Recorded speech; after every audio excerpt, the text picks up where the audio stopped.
High school football playoff coverage on RoCo Radio will start in 2 minutes.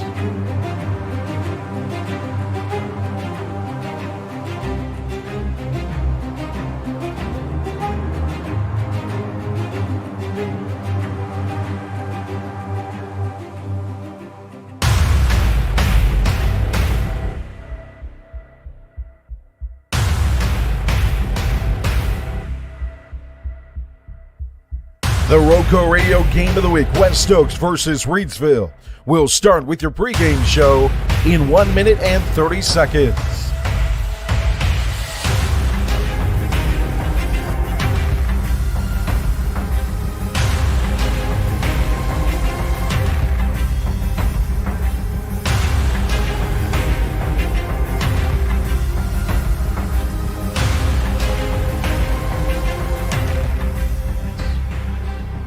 The RoCo Radio Game of the Week will start in 1 minute.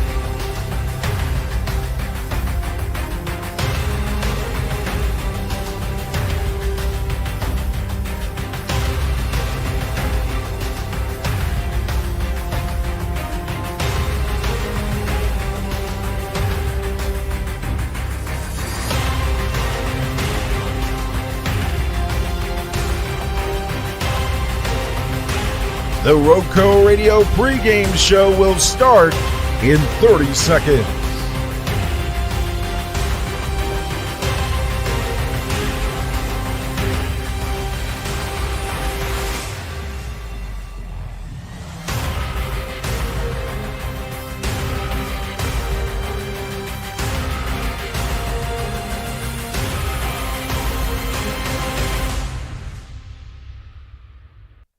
Home field advantage.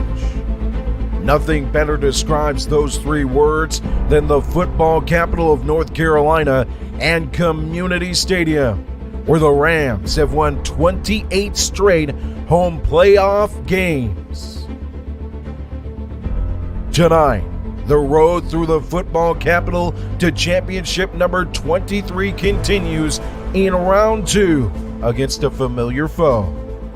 Tonight on Jimmy Teague Field in Community Stadium, conference rival West Stokes comes for a visit as the Rams look to keep that undefeated record intact, not losing a playoff game at home since 2015. We all know there ain't no party like a Ram Pride Party. It's Thursday night football, the second round of the 2A West playoffs, as your Reidsville Rams host the West Stokes Wildcats on the RoCo Radio Game of the Week. RoCo Radio Game of the Week Playoff Edition is brought to you by Pennrose Carwash, voted #1 car wash in Rockingham County. Pennrose Carwash at 1509 South Scales in Reidsville has been serving the Reidsville and surrounding area for over 50 years. Established in 1970 by well-known entrepreneur Leo Rentz, this popular venue welcomes everyone. Pennrose Carwash, open 24/7, and find us on Facebook. Pennrose Carwash, voted #1 Rockingham County Car Wash 3 years in a row. Tonight's game is brought to you by Kooler Ice. Looking for a fresh ice and water option that's ready when you are? Kooler Ice is now county-wide with our new location just opening at Little Caesars in Mayodan at 6734 NC 135 across from Walmart and near the 220 I-73 exit. Visit our local Kooler Ice dispenser at Schules Home, 1635 Freeway Drive, and for all your ice and water needs, you can also find us at Pennrose Carwash in Reidsville at 1509 South Scale Street. Or how about Two Rivers Plaza in Eden, located at 307 West Meadow Road? Get Kooler Ice, great tasting, fresh ice, available 24/7 at all 4 locations. 16 pounds for just $2 or 32 pounds for $4. Premium water also available at 50 cents a gallon or $2.25 for 5 gallons. Kooler Ice, fresh and ready when you are. Tonight's game is brought to you by Hospice of Rockingham County. a community-based mission-focused hospice and palliative care provider whose purpose is to be a supportive presence for life's journey. Hospice is specialized care for those with life-limiting illnesses, helping them live as comfortably and fully as possible. The area's only provider with Hospice Elite status, Hospice of Rockingham County, will offer you and your loved one the care and support you deserve in the place you call home. When greater comfort and rapid response matter most, make sure it's Hospice of Rockingham County, caring for your family and friends since 1987. To learn more about how hospice can support you, visit hospiceofrockinghamcounty.com. Just as they work to be a supportive presence for life's journey, Hospice of Rockingham County is proud to support the Reidsville Rams as they continue their season in the playoffs. And Tri-State Steel and the Tri-State Steel Retail Outlet at 2513 Richardson Drive. When you need aluminum, carbon steel, or stainless steel metal, we're your one-stop shop with hundreds of quality metal items in stock. At Tri-State Steel, our business is about people and providing excellent customer service, quick order turnarounds, and providing whatever amount of metal you need quickly and easily.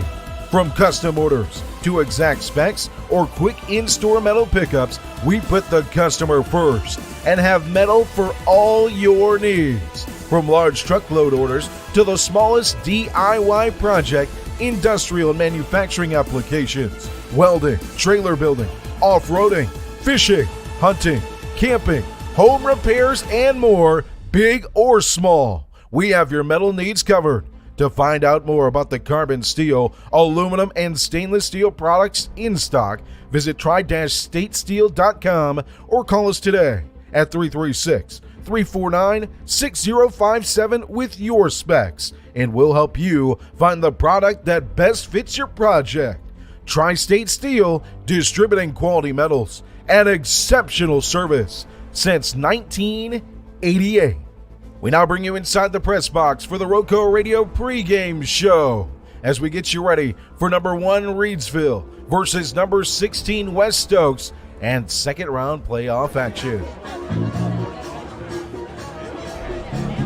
Hello and welcome into the house built on Ram Pride Community Stadium and Jimmy Teague Field, the place for round 2 of the NCHSAA 2A West playoffs. Number 16 West Stokes and number 1 Reidsville, the mighty Rams, looking for championship number 23. The quest continues tonight after a 58-0 win over Madison in the first round. Joe Dexter, David Woods on RoCo Radio and the RoCo Radio Game of the Week. Coming up on your pregame show, we're going to have a closer look all around at the 2A playoff bracket. Keys to success, your season overview for both teams, a closer look at tonight's matchup, as well as some of the key storylines heading into this one, as well as a conversation with head coach Eric T. But David, first, just the initial thoughts of being back here at Community Stadium. Oh my goodness, was your papa a Rolling Stone or what? I mean, we've been listening to some good old Soul Town music the whole time, man. I'm glad to be back in good old Reidsville. Tonight's story is a matchup that is a rematch, a matchup that took place earlier this year on the road. It was in King, North Carolina, where the Rams almost had what we consider at least, a coming out party. Everybody starting to get healthy in that game, everybody performing well. Quayshawn Flippin had the 2 kickoff returns for touchdowns. Yep. He also had a big touchdown catch from Al Lee. So here, do we see the same thing? What are you anticipating? What's the feeling from you as we get ready for this round 2 matchup? Well, it's crazy how everything comes back full circle because, like we said, we talked about it. We had both teams. You had West Stokes come in at 5-2, 3-0 in the conference. You had Reidsville come in at 5-1, 3-0 in the conference. You think it's going to be a close ball game because Reidsville was kind of sputtering a little bit, and then here it was. Everybody come to the Reidsville party. It's a coming out party tonight. And they just went haywire. And ever since then, it has been all Reidsville all day. So to me, unless West Stokes can possess the ball a whole lot, get the running game going, I see all Reidsville again tonight, to be honest with you. It's a key matchup for both teams, but for the Rams, it's been success down the stretch. It's been success defensively, and we'll talk with that with head coach Eric T coming up in just a bit. We'll break that down a little bit closer as well, but one of the things I want to state right out the gate is we don't talk about that defense enough. No. A team that's given up 12 points per game. 12 this season. Wow. And if they stop that running game of West Stokes, I don't see them giving up none tonight, if to be honest with you. If they can stop that, it's all downhill from there.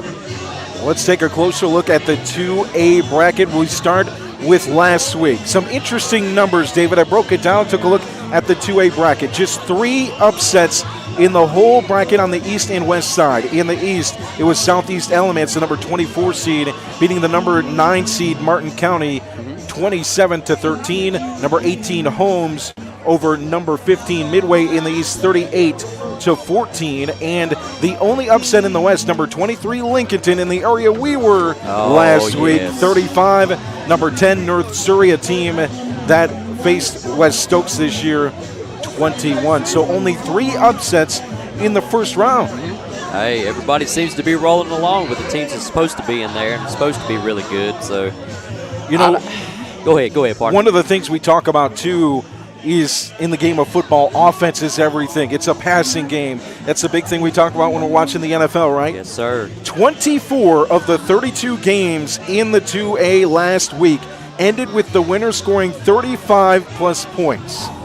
West Stokes was one of just 8 to score less and win in the 2A bracket, defeating Southwestern Randolph. We'll break that down coming up in just a bit. Let's start right there. Actually, let's start with last week, the overview of the playoffs. Last week, it was West Stokes with a 19-6 win over Southwestern Randolph, a 43-yard pass from Sam Reeves to Keon Raleigh in the first quarter, just a dime.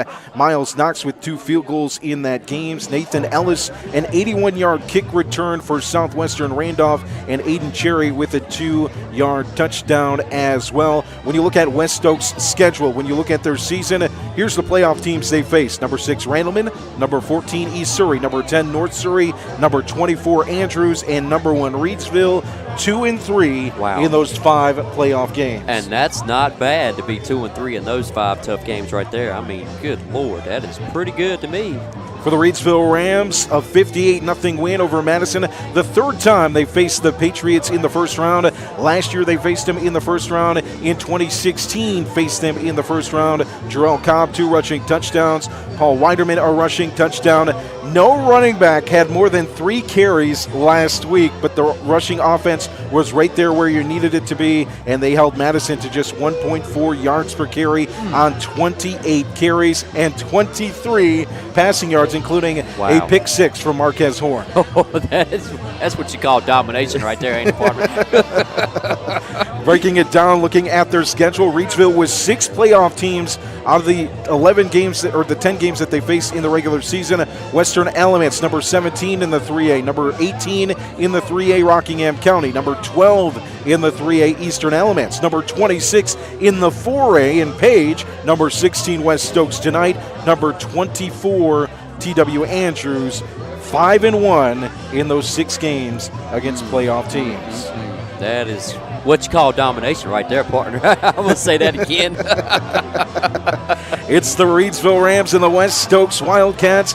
Round 2 of the NCHSAA 2A West playoffs. We have you all covered here from Community Stadium on RoCo Radio. Make sure you share out our broadcast so you can find us here. If you have somebody that is working tonight, maybe you have somebody out of town, want to catch the Rams, you can share our broadcast on all our social media pages, youtube.com/Radio Rockingham and facebook.com/Radio Rockingham. Well, coming up, we'll take a closer look at tonight's matchup, and we'll talk about some other keys. But first, let's hear from head coach Eric T.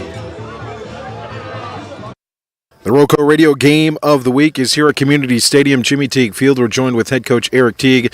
Coach, the second game of the second season.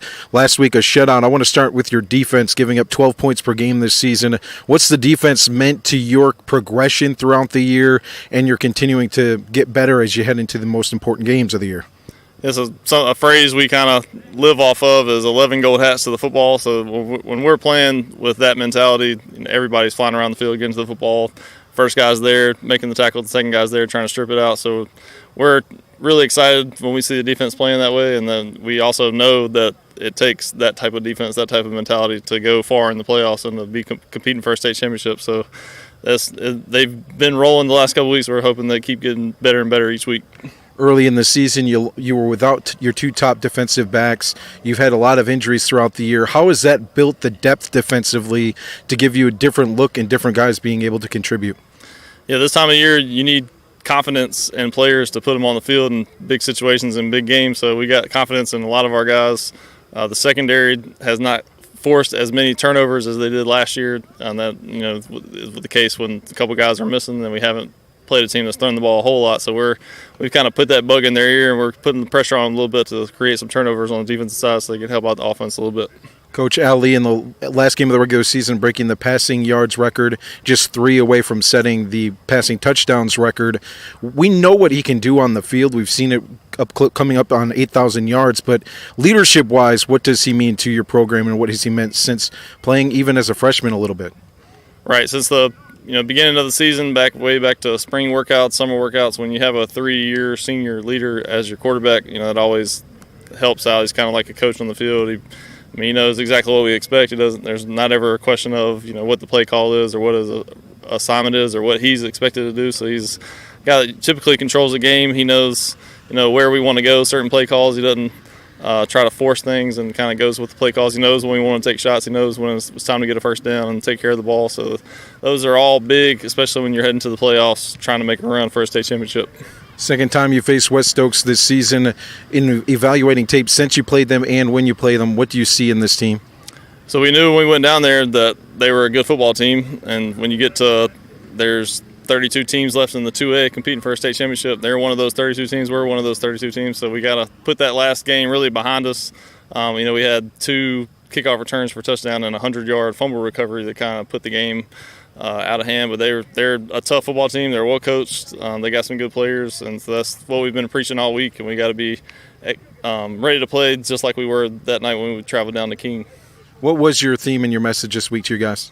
So the second round, it's always get to that next round.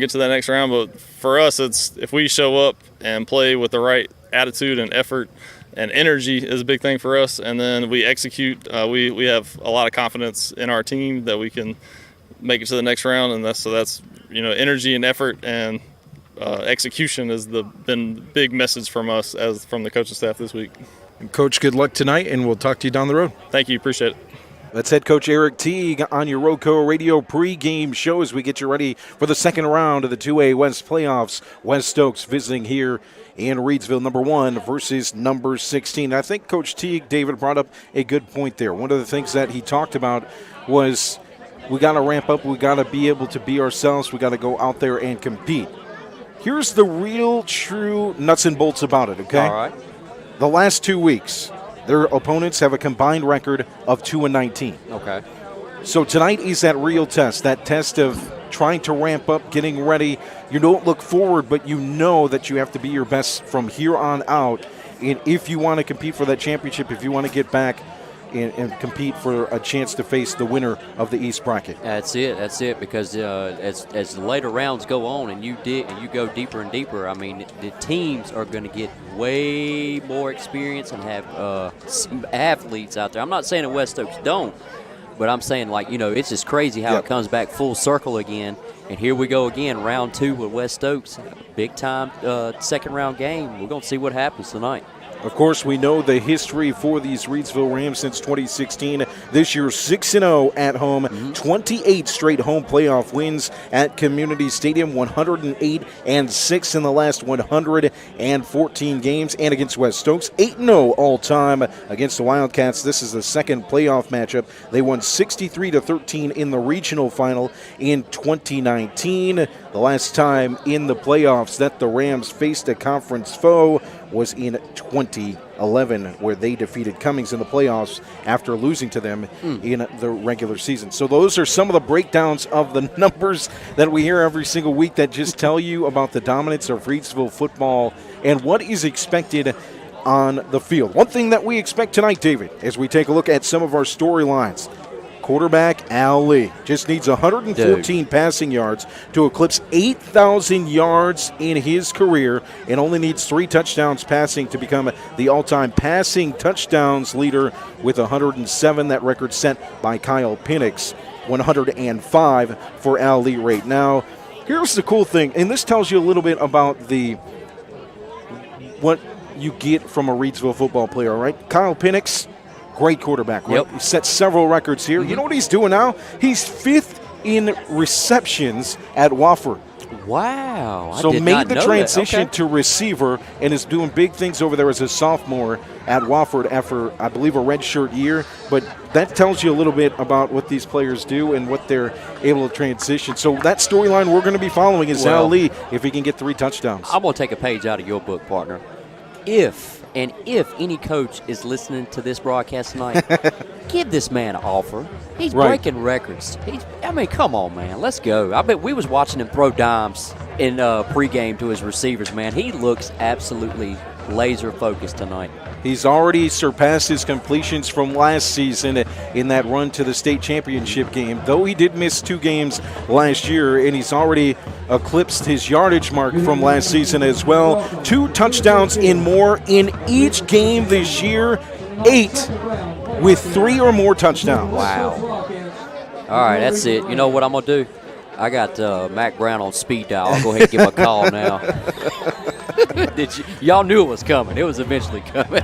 You know, the first time that we got to see Al on a regular basis, he played as a freshman, but that 2021 campaign, one of the first that I'll never forget that season where you look at what he did. He just came in out of a storm, just stormed the field with 3,057 yards, 39 touchdowns, and just 4 interceptions on the year. So that tells you, as a sophomore, he commanded the pocket. He commanded his team. He took that loss to Shelby, as the whole team did. A team loss, but grew from that, got his team to the state championship game last year, and the world is wide open for the young man. That's what you love about him, too. And we'd asked Coach Teague about it specifically because I don't think it gets talked enough. I know, especially in the basketball field, too, this guy is not only a player, but he's a leader. That's it. And that's what you want in a quarterback, man. That's what you need in a quarterback. You need a quarterback to take the huddle and bring them together and say, look, guys, here we go. Let's go win this thing. And that's what you need, man. Another storyline to watch tonight, Quayshawn Flippin, the senior. Oh, my man. 165 yards away from Nah Brown's career reception yards mark of 3,250. 2 guys that started as sophomores and have had a big impact on this program. It's the Reidsville Rams at 10-1 on the season, 6-0 at home against the 7-4 West Stokes Wildcats, number 16 in the bracket versus number 1. So one thing I did want to mention too is games we'll be keeping an eye on this weekend. Of course, the winner of this one will face the winner of number 8 Brevard, the Blue Devils, and number 9 North Stanley. So the winner of this game will advance to the 3rd round to face the winner of number 9 versus number 8. Some other games to watch tonight. Only a couple games tonight in the 2A that we have matchup-wise. Several games will be played tomorrow as well, but tonight, Holmes and Northeastern in the East bracket. That's already underway in the first quarter, a 14-0 lead for Northeastern.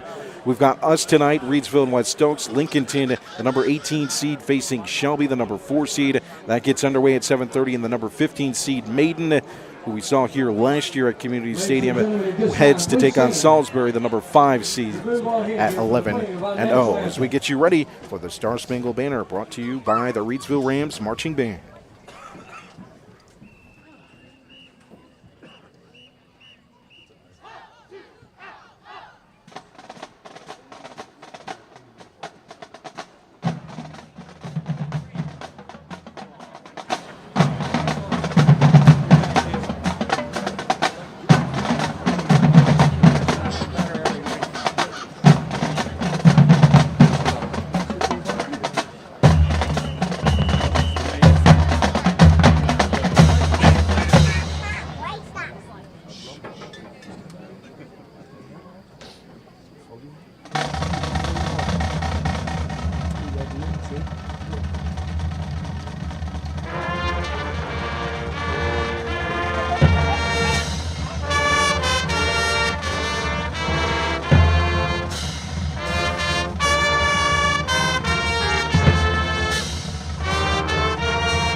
How about that rendition of the Star Spangled Banner to set the tone here at Community Stadium? As we get you ready for the second round of the 2A West playoffs. The defending West champions, the Reidsville Rams, on the far side end zone, about ready to be introduced tonight. They'll be in all gold uniforms with the Ville inscribed in the front, the shiny golden domes as well with blue numbering. Tell you what, partner, I'm about happy to put my sunglasses on to see them, seeing them gold helmets tonight. They are shining. Here come the captains for your Reidsville Rams. Paul Weiderman out there alongside number 55, Titus Burson, Marquez Horn, and number 9, Devin Shryock.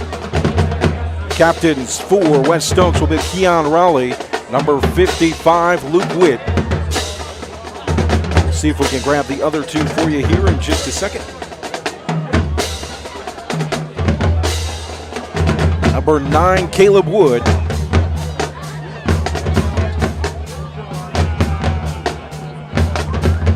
Put your hands together for the Rams Nation Marching Band. Like I said in the intro, ain't no party like a Ram Nation party. I'll tell you what, when that band gets going, we feed off them people. We feed off of them. We start getting hyped up. Well, players do too for sure as the Rams get ready to run out here to the near sideline, holding the Rams flag. Here's number 5, Paul Weiderman.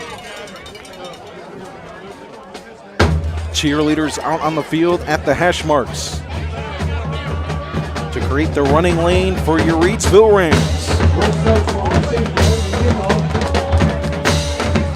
The other captain out there is Jarius Campbell for West Stokes. I believe West Stokes will return to start this one.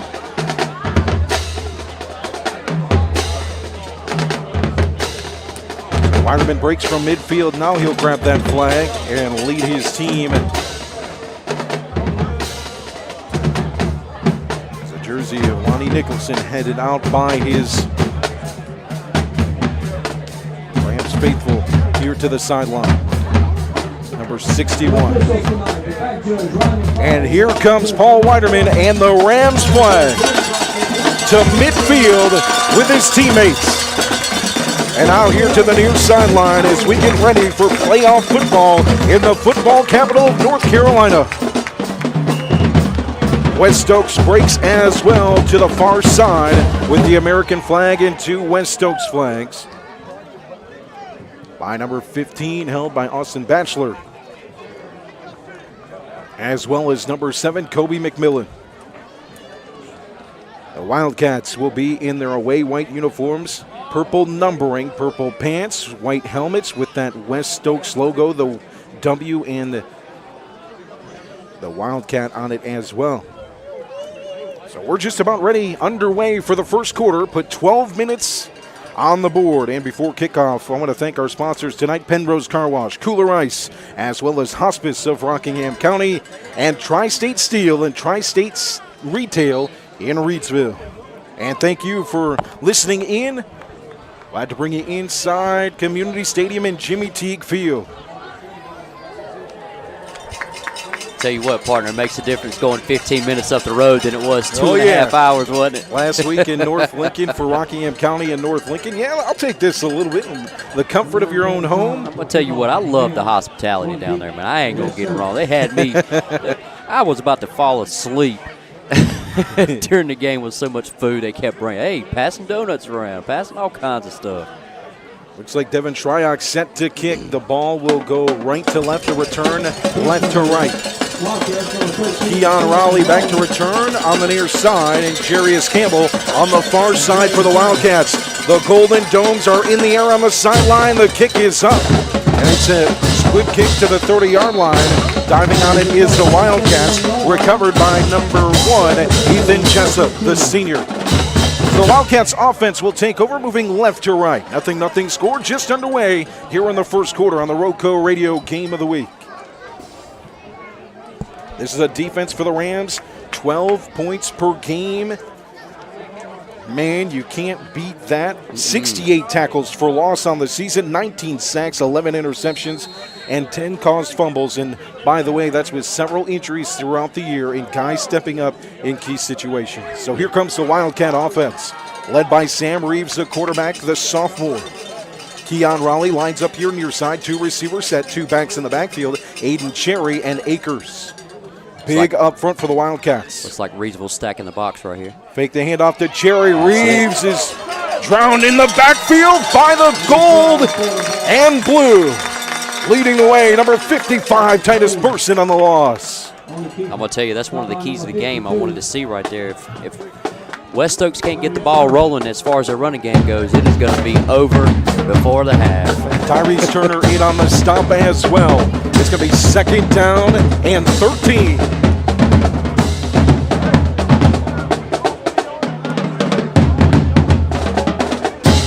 Single receiver near, making 2 receivers near side. Single receiver far side, that's Raleigh. 2 here on the near side is Webster. On the outside, looking to throw to Campbell, pumps. Now Reeves gets it to him at the line of scrimmage. Right there to make the stop is Deontay Neal. Right at the line of scrimmage, far sideline after the toss. This defense is hungry, David. I'm going to tell you, they are stacking the box and they are begging him to throw the football. 3rd down and 13. This is a defense that held West Stokes to 4 for 15 on 3rd downs in the regular season. Last week held Madison to 1 for 8. Wow. 2 for 21 on 3rd down for the last 2 opponents of the Reidsville Rams. So a big 3rd down to set the tone here early. Ball at the 29-yard line. Offense sets, moving left to right. Raleigh near side, Webster far side. 3 receivers on the far side, single receiver near side. It looks like we're going to have a timeout. No, we'll have a penalty. Got a flag, yeah. A delay of game. We got game on West Stokes. That's it.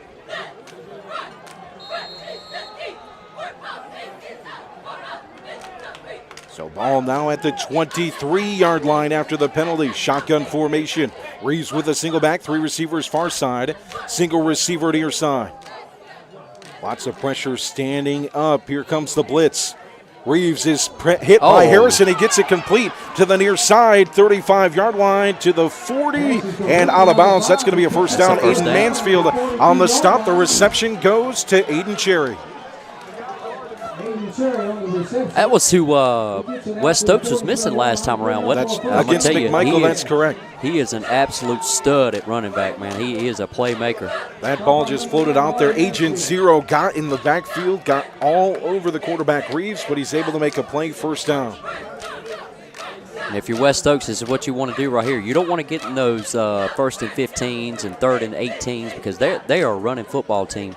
Left to right for the Wildcats in front of midfield at the 43. 10-14 to play here in the first quarter. Nothing score. Handed off to Cherry. Cuts and is brought down right away. Paul Weiderman with the stop, had 10 tackles last week. That's going to be a gain of about 1. 2nd down and 9. And even though they didn't pick up any yards, this is what they want to do. I mean, to have a chance in this ball game, they want to run the clock, take their time. Offensive line sets Raleigh and Campbell near side, Webster far side, as well as the tight end, number 23, Dylan Gasly. Shotgun formation for Reeves. Low snap, he corrals it in somehow. Punts, has to go far side. Pocket collapses. Agent Zero's after him. He's hit hard. It's incomplete. Partner. Kendra Harrison flushed him to the far side. Couldn't quite get to him. I didn't see who hit him, but he got hit hard. He got hit hard. But I'm going to tell you what, if he would have had just a little bit more time, he would have completed that pass. And that guy was going to the house. Another 3rd down for the Wildcats offense. Akers checks in from the sideline. The huddle breaks for West Stokes right in front of the 50-yard line at the 46, moving left to right. Nothing score here on the first. 9:26 on the clock. Single back. 3 receivers near side, single receiver far side for the Wildcats. Looking far side, Reeves fires it to Raleigh. It's past the line of scrimmage, diving for the first down. He might have got it. Yeah, I think he got that. Past midfield near the 45 at the 46. So back-to-back first downs for the Wildcats here on their first drive on third down. So that's actually been pretty smart for West Stokes right there. They have been Reidsville's been bringing the house pretty much. So you throw a screen pass, you got guys coming up the middle. That's going to leave the outside edge wide open. Rhodes and Neal will guard out here near side with a single receiver Raleigh. 2 receivers far side. Shotgun formation. Handed off to Cherry. Tries to cut through the middle. Nowhere to go. Loss of yardage. Another big stop up front.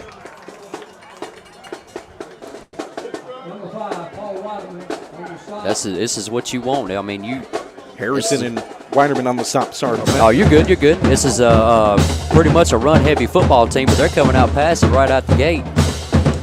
Which Reidsville is daring on the run. One thing we've seen throughout the season is that Wildcat look from Keon Raleigh coming in at quarterback, and it's been all Reeves at signal caller. Raleigh as a receiver. Need him as a weapon out there in a game like this. 3 receivers set. 2 backs in the backfield. 1 in front of Reeves, 1 behind him. Handed off to Cherry. Looks counter. Up the middle of the field. Another short gain. A pile of Rams.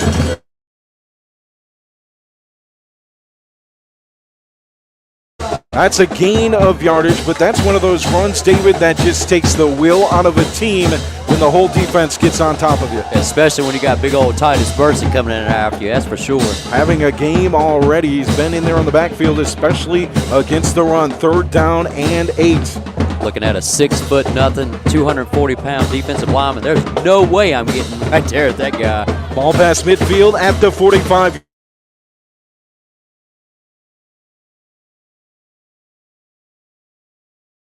Yard receiver, trip receivers near side. Reeves looks to the far side, now takes the snap. Looks, middle of the field, floating back, looks for the screen. He's got it to Cherry. At the line of scrimmage, a cut move. Aiden Mansfield can't make the tackle. Several Rams, though, get there. It's not quite enough for a first down, but it makes it 4th and manageable inside the 40 at the 38. I mean, it's a no-brainer if you're West Stokes right here. I don't know. 4th and 2, you've got Miles Knox, a really good kicker. Looks like the offense is staying out there. Yeah, I'm going for this. 6:50 to play here in the first quarter, 4th down and 2. Back-to-back first downs on 3rd down. This time short on 3rd, but going for it on 4th. From the 38-yard line, shotgun formation. Reeves sets, looks, near side, throws, yes. At the line of scrimmage. Devin Shryock. Turnover on downs. Rams football for the first time tonight. Looked like my man, Agent Zero, got in on the action a little bit. God, he would look good in the Carolina blue, wouldn't he? Oh, that's what I'm talking about. Come on down to Chapel Hill, baby. You done visited one time. Let's go. 6:35 remaining here in the first quarter. First offensive drive for this Rams offense, averaging 313 yards per game, 222 in the air, 151 on the ground. Shotgun formation for Ali. Harrison at tight end moves over here to the near side from the far side. The up back is Weinerman looking to block for Jarrell Cobb. Cuts past the defender. Now to the 40, 45, 50. Near sideline, still standing. He just goes out of bounds at the 35-yard line.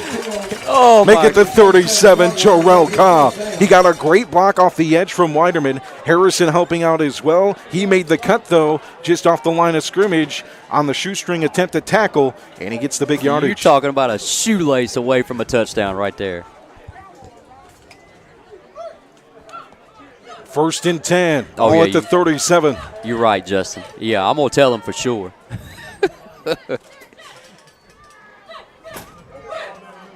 Shotgun, lead takes, rolls far side, near the far side hash, air it out, deep, Quayshawn Flippin, touchdown, a Pennrose Carwash Kooler Ice score from 37 yards. Lee to Flippin. Mama, there goes that man, Q Flippin. Touchdown number 34 on the season for Ali, number 106 of his career.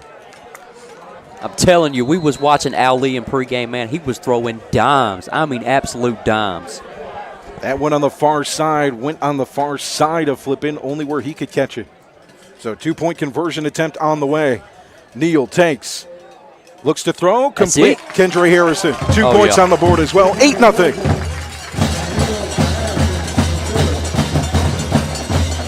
Just like that, a Pennrose Carwash Kooler Ice score from 37 yards out. Al Lee to Quayshawn Flippin. We're going to miss saying that next season. Oh, my goodness, we are. I'm telling you, man, hey, another key to the game. You get those guys out there with speed in the perimeter, oh, it is on. It is over after that. Flippin had a 40-plus yard touchdown in the regular season against West Stokes. That one very similar on the far side on the completion from Al Lee. So 8-0 lead for your Reidsville Rams. 6:20 to play here in the first quarter.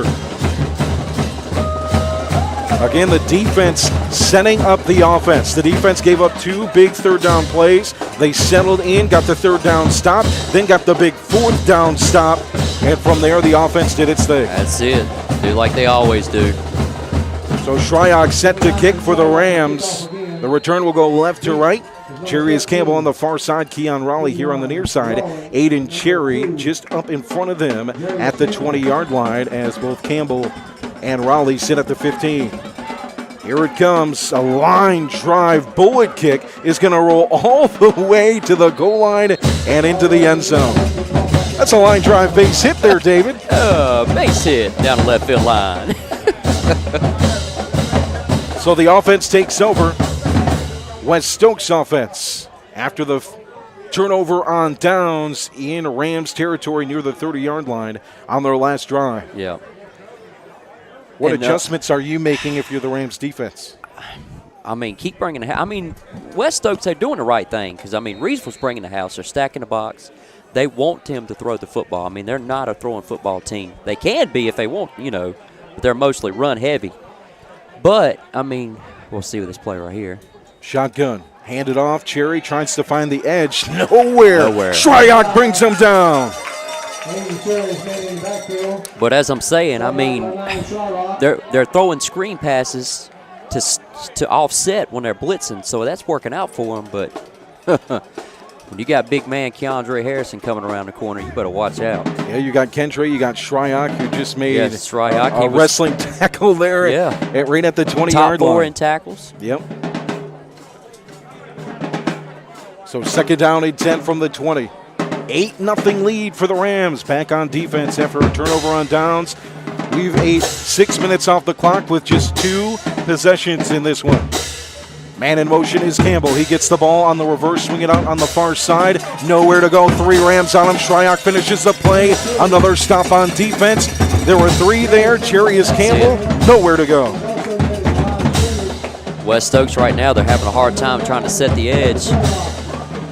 A lot of speed for Reidsville on defense. I think it's become clear, too, that they can't run it up the middle. They have to try and find edge speed, and they haven't been able to do that on this drive. I mean, you got to. I mean, just a lot of guys out there, man. A lot of dudes.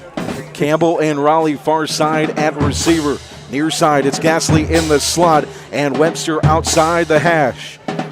Looking to throw. It's a bullet low. Is that complete to Webster? It's incomplete. And it's incomplete.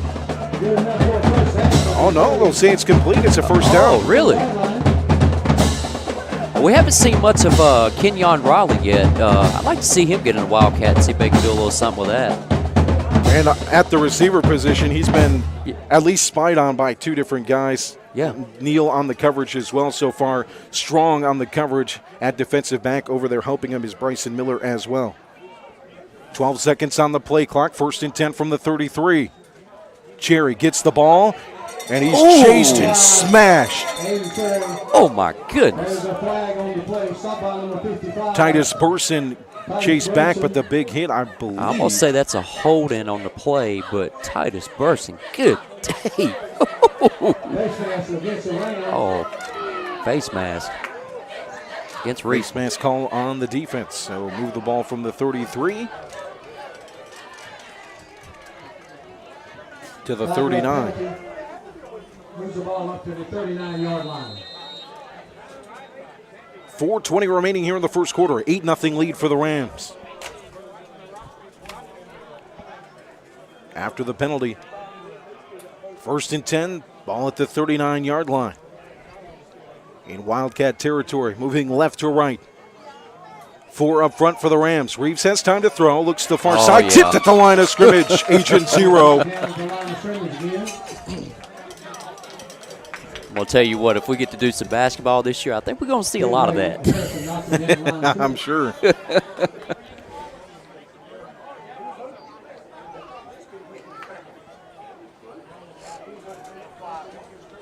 Second down.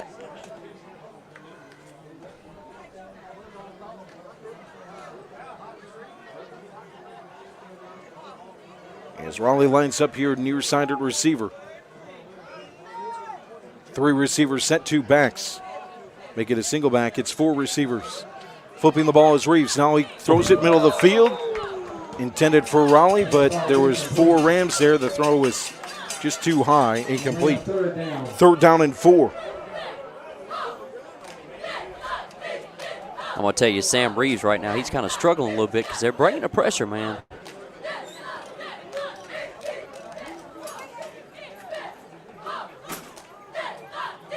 To the 39-yard line. 3rd down and 4. In front of midfield. Harrison plants his paw here on the near side at defensive end. One high safety for Reidsville. Single back. 4 receivers. Here comes Harrison off the edge. Gets to Reeves. He throws it quickly, and it's too much on the football. Intended for Campbell on the far sideline, but that's the Kendra Harrison difference. He saw him coming here on the near side edge. Man, he has come every single time. He has been right there on him every single time, and he's had to get rid of it quick. Even throwing it into quadruple coverage at one time. JT in the comments saying, I think Shryock can be a special teams guy on the big stage. I agree. He loves Absolutely. defense and special teams. Off the edge, too, that's a guy that can make a difference for sure. Several guys on this team. He's one of those that has played since he's a freshman. I'm not sure. Oh, my God. Come on, guys. We got to get these college coaches to we work. got to get these coaches down here. Here comes the punt. Another nice punt from Miles Knox. That's his first of this roll. game. It goes inside the 25.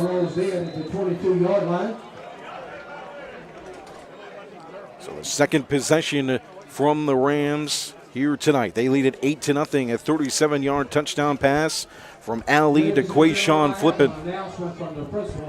Tonight's broadcast of the RoCo Radio Game of the Week is brought to you by Pennrose Carwash, voted #1 car wash in Rockingham County. Pennrose Carwash at 1509 South Scales in Reidsville has been serving the Reidsville and surrounding area for over 50 years. Established in 1970 by well-known entrepreneur Leo Rentz, this popular venue welcomes everyone. Pennrose Carwash open 24/7 and find us on Facebook. Pennrose Carwash voted #1 Rockingham County Car Wash 3 years in a row.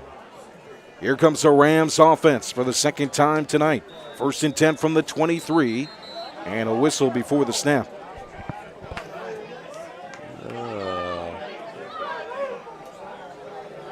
Looks like we got to delay a game right here on Reidsville. Delay a game against the Rams.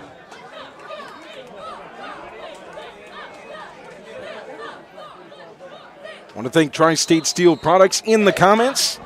Make sure you stop on by Tri-State Steel Retail, 2513 Richardson Drive, tomorrow morning, 7 a.m. to 1 p.m. for all your metal needs. Quick screen out here to Deontay Neal at the 20-yard line, 25. Juke move. Whoa, another one at the 30. Oh, my He's goodness. still moving. Man. Good day, If Neil. he could have got that moving forward, but wow, what a cut at the 25. Got him to the 30, but pushed back to the 27 for 2nd down and 15 after the penalty. Oh, Neil hit him with the old okey doke. old Chris Berman. Whoop. JT in the comments saying Shelby 7-7 tied against Lincolnton. Oh, we got one-on-one with Big Agent Zero. 3 receivers. Run it. There you go. Just a power yes. run, moving the pile, moving it, chug-a-lugging past the 35-yard line on second down.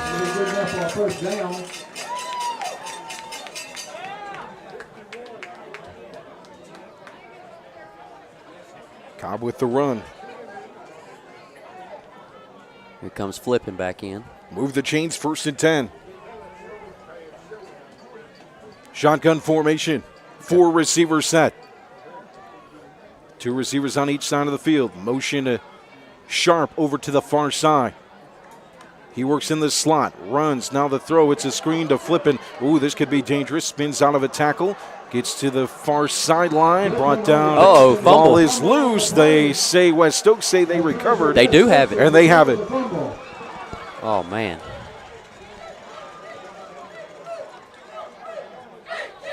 That is very uncharacteristic right there. Ball lost at the 43-yard line. That's 1st and 10 for West Stokes after the fumble. And have you noticed West Stokes with their defense, man? They're playing one high safety, but the dude is all the way back. He was all the way back to the 30-yard line. That's how much respect he's giving these receivers, which I would. If my numbers are right, according to Max Preps, that's just the 2nd fumble all season for Reidsville. Shotgun formation. Reeves looks to throw on 1st down, fades all the way past midfield, and it's incomplete in the dirt, intended for Webster. There's no dirt on turf, though. So into the rubber pellets. Partner, I think baseball season's over with now. 2nd down and 10. That's one of those golf shots, the worm burner. Oh, You hit any of those? I know I do. I've hit a ton of them. In the trees, in the water. I'm all over the place.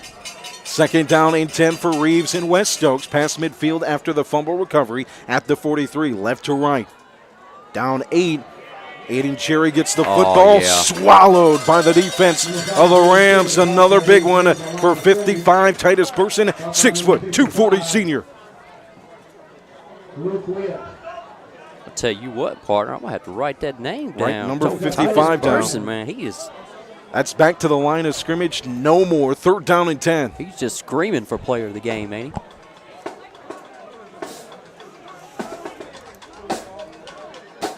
Another big 3rd down for the Rams. 1 minute, 40 seconds remaining here in the 1st quarter. They lead it by 8. Defense plants. Offensive line sets on 3rd. Looking to throw. Plenty of time in the pocket. Batted in the air by Agent Zero. It somehow floats in the far side in the hands of Cherry. Man, he somehow caught that. That one went flying over on the far side. It'll be 4th down. Hey, partner, when the football gods are with you, sometimes they just with Wow, I've never seen anything like it. you. Wow. Harrison came from the near side, got to the backfield, batted the ball. It went to the far side hash, and it was caught by Cherry. It makes 4th down and 7. Here comes the offense for West Stokes. At the 40-yard line. Oh, we got trips right. Single receiver far side is Raleigh. One man in the backfield, that's Cherry alongside Reeves, who looks to the far side, dishes it off to Cherry. In the backfield, he's got to run all the way back past midfield. Now he works his way here near side. Marquez Horn is there, and it's closed by Janiah Sharp and Kendra Harrison. Loss of yardage, big loss past midfield, and Rams football. Woo! Don't try anything cute against this defense. Oh, my goodness. Too much speed for that, for sure. And you see old big Keandre Harrison coming? Nope. I'm getting down. Great play by Janiah Sharp, too. He started it off. So Cherry got the ball on the far side, worked all the way back about 10 yards, tried to find some space here near side. Here came Sharp from the near side hash, just collapsed it, and Harrison closed it. So here comes the Rams offense, 1st and 10 from the 47, just in front of midfield, right to left. Quick throw in the slot, it's to Harrison, right up the gut, complete, near the 1st down marker. Harrison's first reception tonight on the year, 42 receptions, 656 yards, 16 per catch, and 9 touchdowns. It's got to be a beautiful thing when you got a 6'7", 245-pounder in the slot. And some speed on the outside. Yeah. Oh, 4 5. receivers on the 5 far wide. side. Single receiver Jones near side.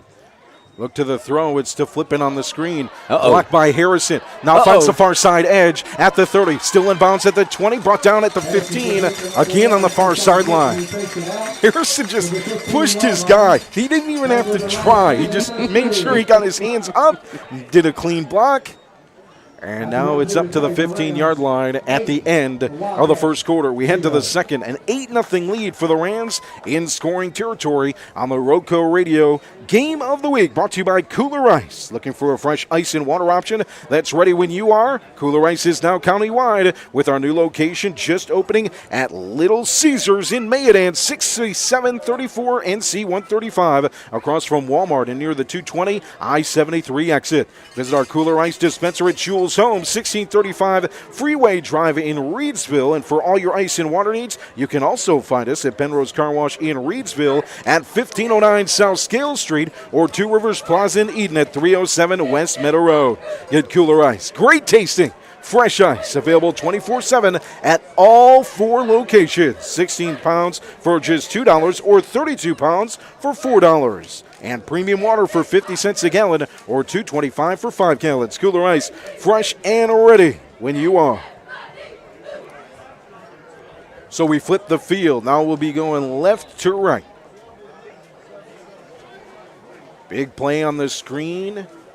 Pass from Ali to Quayshawn Flippin. The block from Kendra Harrison.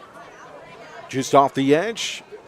Places the ball at the 15-yard line of the Wildcats for this Rams offense, looking for their second score of the night. Fast. Look at this. Aiden Mansfield in at quarterback in the Wildcat. He's going to fake the handoff and run it. He goes right up the gut to the 5-yard line, still standing. He's in. Second energy is in. A Pennrose Carwash Kooler Ice score from 15 yards out. Aiden Mansfield.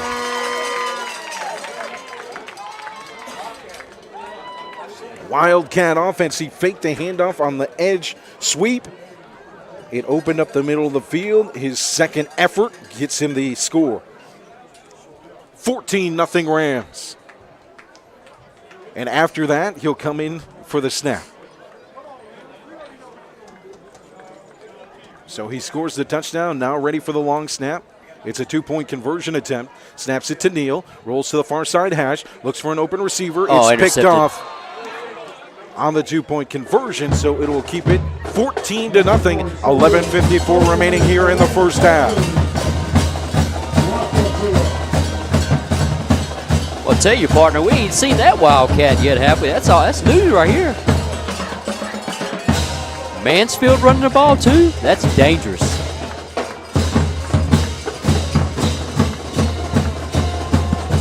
Great play design, too. You get the speed guy off the edge. You look for him on that jet sweep, and when you've got the inertia like Mansfield did after the initial run, you're able to score pretty easily there. 14-0.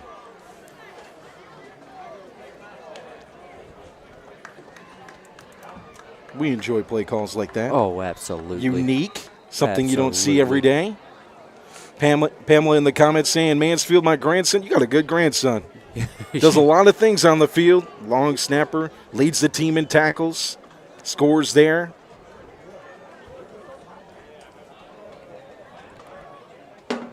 This guy needs some college offers for sure. 14-0, 11:54 remaining in the first half. Here comes the line drive kick again from Shyok. Off the hands of Raleigh at the 10-yard line. Far side hash makes a move. He gets to the 30-yard line. He's on the far sideline, 40 at the 50 and out of bounds. We'll see where they place it. It's going to be near the 50-yard line. He's a dangerous player, Keon Raleigh. Definitely their biggest playmaker at 6'3", 180. Got him inside right at the 49.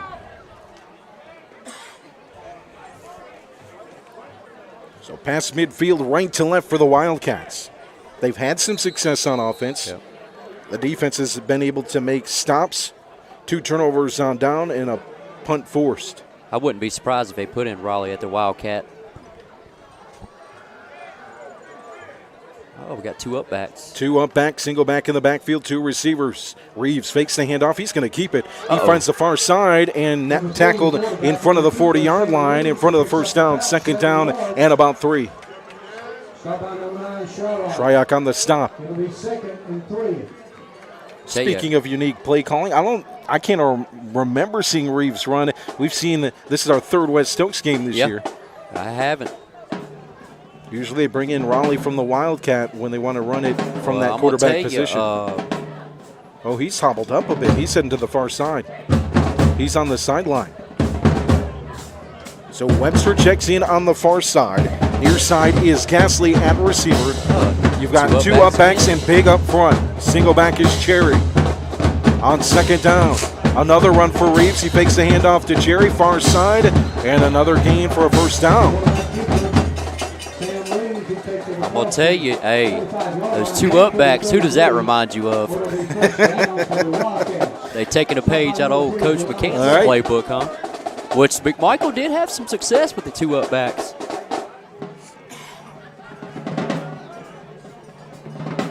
So first down after the Reeves run at the 33 past midfield. Coming back again. Here it comes again. Same thing. 2 up back, single back in the backfield, 2 receivers, everybody else on the offensive line. Hand it off. This time it's to Cherry. Powers forward to the 25. First down, I think. Yep, that should be close. Yeah. It's going to be second down and about 3.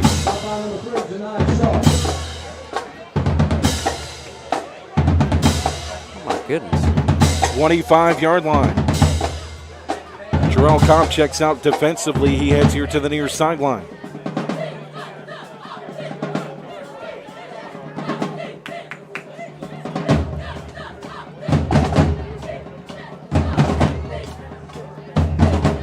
Two up backs again. Akers, one of them. Cherry in the backfield. Reeves sets in the pocket, hands it off to Cherry. This time there's no running space. It might be close, though, to that first down, depending on the spot. It looks like it will be third down and short, about third down and 2. So just a gain of 1. Yeah, Justin, that would be a smart move. You take Agent Zero, put him in the middle at defensive tackle. That's a lot of size.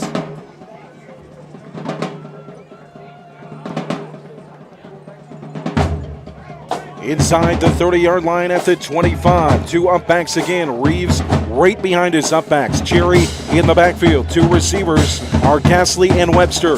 Hand it off. Now Cherry finds the edge far side. He's at the 10-yard line, lowers the shoulder to gain a couple more. It'll be up to the 7-yard line. And just as I said pregame show, if West Stokes can get their running game going, and what looks like they found something that works, they might can hang in this ball game. Aiden Cherry had a 2-yard rushing touchdown last week. The heart and soul of the rushing game for this West Stokes team. Missed a couple games, a couple that the team lost, including against McMichael. Snap taken. And Aiden Mansfield right where he needed to be for the tackle.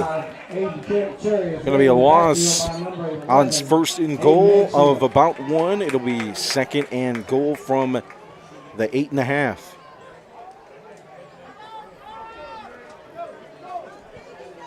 I wouldn't be surprised if he tried to get in Kenyon Raleigh in a play on. Or is that him going out now? He checked out, so he tried to come back in and then checked right out. Gasly here near side at receiver. Webster far side. 2 up backs. And Cherry handed off. Fake the handoff. Reeves is brought down in the backfield. Paul Weiderman. Kendra Harrison. It's a loss back to the 11-yard line. It's third and goal from the 11. He's a tackling machine, number 5. So they've run the 2 up backs out of shotgun, little read option, and they've run the 2 up backs out of pistol. Reidsville know what's coming now. That play from Mansfield, too, before the gap fill, you just love seeing that defense disciplined football. Shotgun, 3 backs in the backfield. Fake it to Cherry, quick throw. On the tackle is Rhodes. It's going to be up near the 5-yard line. 4th and goal. You got to go for this. There's no doubt you got to go for this. Good coverage by Rhodes. Quick throw from Reeves, a good throw. Good stop right where the ball was caught. So at the 5-yard line, play clock starts. 23 seconds on the play clock. The Rams defense telling the crowd, stand up. Let's get loud, and they are here on the near side. Here at the house built on Ram Pride. 4th and goal from the 5-yard line. Rams lead it 14-0, 6:44 remaining here in the first half. Reeves in shotgun for the Wildcats. 2 receivers far side, and we've got a flag. Is it going to be offsides? That's a timeout. That'll be delayed game right there. I think it was a timeout from Coach Upchurch. Yep. Coach got the timeout in just in time. Crowd doesn't think so, but the officials give him the timeout. It was very close.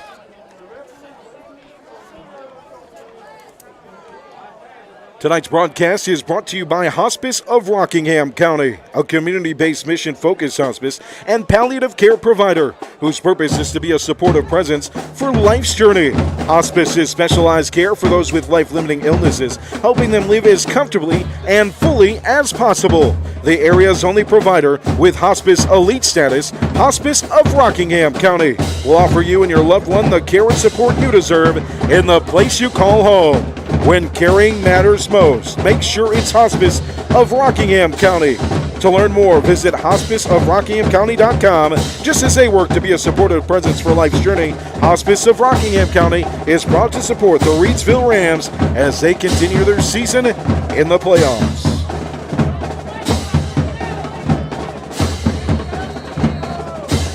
So 4th and goal from the 5-yard line, nearly a delay of game. Set up the timeout from head coach Jimmy Upchurch of the West Stokes Wildcats. Now the offense will take the field from the far side. What are you thinking play call wise? I mean, they come out. They're hurrying. Oh, they're going to call a timeout again. They're going to have to. Yeah, what in the world? The play call clock got down to 0 again, and a second timeout. I don't know. It's tough right here because I seen them. One receiver and then 2 up backs, and then it's like they were going to run the ball. And then they come out with what it was going to be deuce left, two receivers left, and 1 to the right. I don't know. It's going to be tough, but they got to make sure they get it in the blue. Justin said Lafayette's getting a baller in Waterman. That's true. No doubt about it. I'm going to tell you what, Justin, man. I seen this dude, and when I watched him run the football, wouldn't he look good at Navy? Like, running that triple option, wow. I think he would look good at Navy. Hey, he might, when Lafayette plays your arch nemesis Duke, you might see Paul Weiderman winning the game for him. Hey, I'll take that all day long. But yeah, just that he would be the dive man at Navy. Oh, yeah. Oh, my goodness. He'd hurt some souls. There's no doubt about it.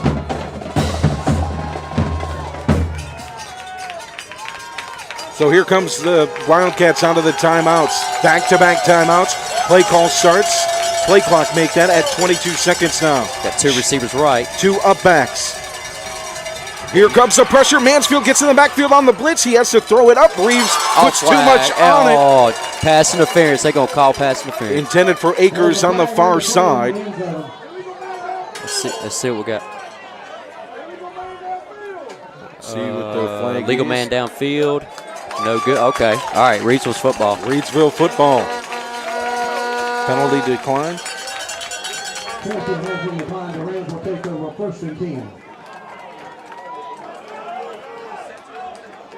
That's awesome to hear. Lafayette has 2 senior linebacks leaving this year, 6th in the nation in engineering. And Paul just loves the head coach and strength coach at Lafayette. Absolutely. You can't beat that. And you can't beat. You got to go where you want to go, not where everybody else wants you to go. That's it. That's right, David. You shut up. Don't you say a word. Jeff, wonderful night for football on my porch with a cocktail and a cigar. There you go. 6:30 on the clock here in the second quarter. 14-0 lead for the Rams after the turnover. It's a handoff to Cobb to the 10-yard line. Nice run to set up the offense. Give them some room.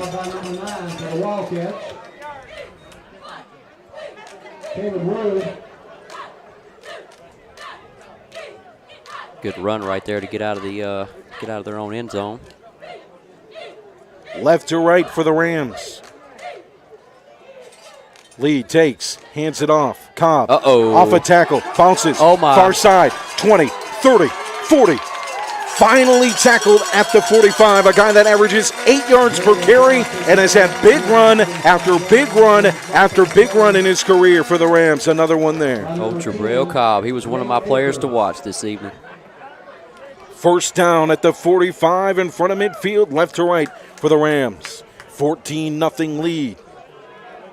An Aiden Mansfield touchdown. And a 37-yard connection from Al Lee to Quayshawn Flippin. The scoring on the scoreboard here tonight at Community Stadium. Rams in the gun. Mansfield in the backfield. Motion Flippin into the backfield. Fake the handoff to him. Throw it on the play action. Far side. Going up for Jones. He made the catch on the far side. How did that man do that? Inside the 25 on the far sideline. Diving back for the football. Oh, my goodness. What's the saying, David? Mama, there goes that man, Cameron Jones. Inside the 25, place it at the 23-yard line.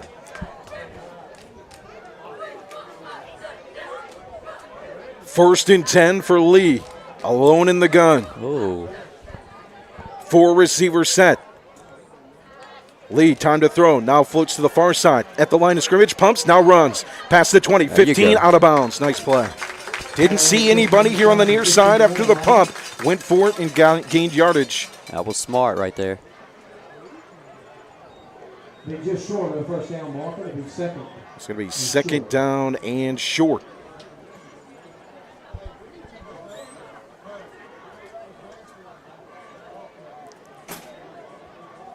Let's see.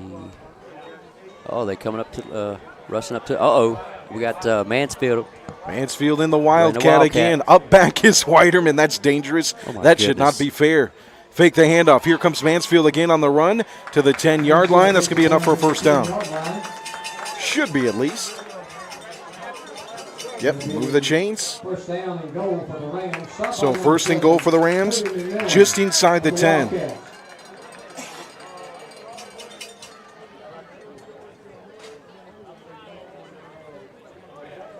I'm going to tell you, that's going to be an offense to stop right there. That's going to, especially when you get inside their own 10-yard line.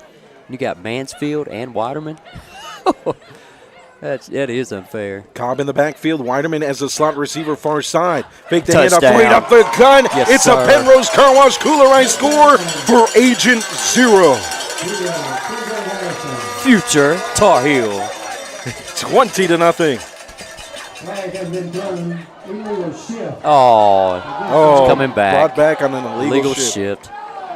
JT in the comments saying 4-5 wide with 15 back. Al will get those lanes at all playoff long. Yep. And too much talent to guard. No doubt about it.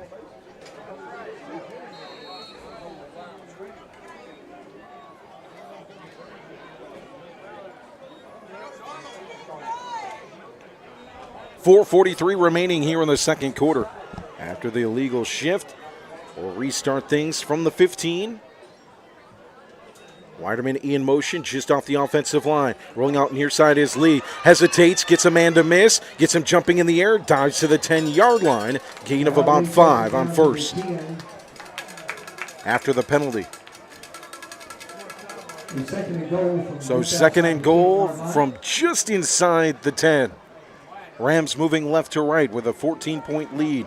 4 minutes, 15 seconds remaining in the first half. Oh, my goodness. Like we got Agent Zero out there, one-on-one coverage. Don't be Two surprised if backs. there's a fade. Weiderman gets the lead block. Mansfield gets the football and brought down quickly. A tackle made by number 25, who we do not have a number for. That's Benjamin Rothroyd. A name for, I should say.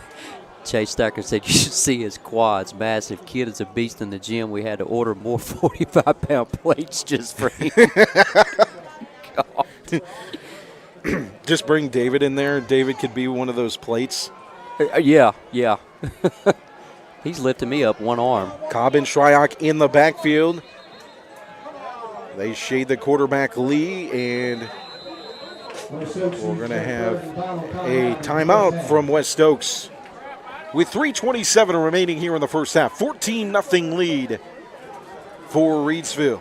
In the second round of the 2A West playoffs, brought to you by Tri-State Steel and Tri-State Steel Retail at 2513 Richardson Drive in Reidsville. When you need aluminum, carbon steel, or stainless steel metal, we're your one-stop shop with hundreds of quality metal items in stock. At Tri-State Steel, our business is about people and providing excellent customer service. Quick order turnarounds and providing whatever amount of metal you need quickly and easily. From custom orders to exact specs or quick in-store metal pickups, we put the customer first and have metal for all your needs. From large truckload orders to the smallest DIY project, industrial and manufacturing applications, welding, trailer building, and more. To learn more, visit tri-statesteel.com or call 336-349-6057. Tri-State Steel, distributing quality metals and exceptional service since 1988. Out of the timeout, 3rd and goal from the 11. Snap brought in by Lee, handoff Shryock. A little delay on the handoff to the 5-yard line, turning to the 4. That's where he's brought down near side. So 4th and goal from the 4 for the Rams offense. You like the odds there? Oh, absolutely. I tell you, I liked what Al Lee done right there. It looked like it was a design run for him.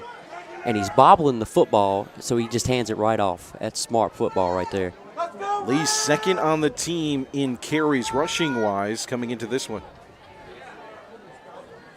So 4th down and goal from the 4. Clock rolls at 2:45. 10 seconds remaining on the play clock. Cobb in the backfield. Neal will now motion just off the edge of the offensive line. Handed to Cobb. Juke move. Oh, he's in there. And he's in for a Pennrose Carwash. Kooler Ice score from 4 yards out. Jerome Cobb. Bang biscuit. 20-0.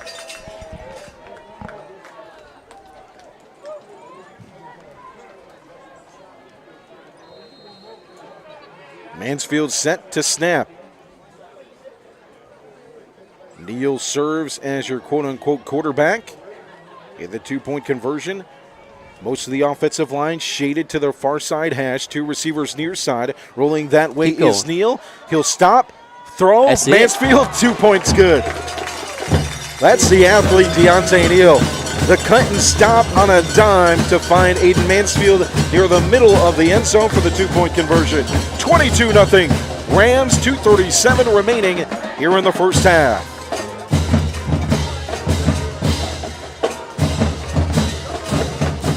Uh-oh, partner, I'm getting it started.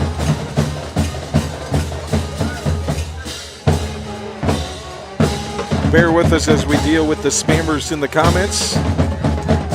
Jay, we're a 2-man band. We're trying to catch them when we can. Jay, did he just say Agent Zero, future Tar Heel? Boy, I would love.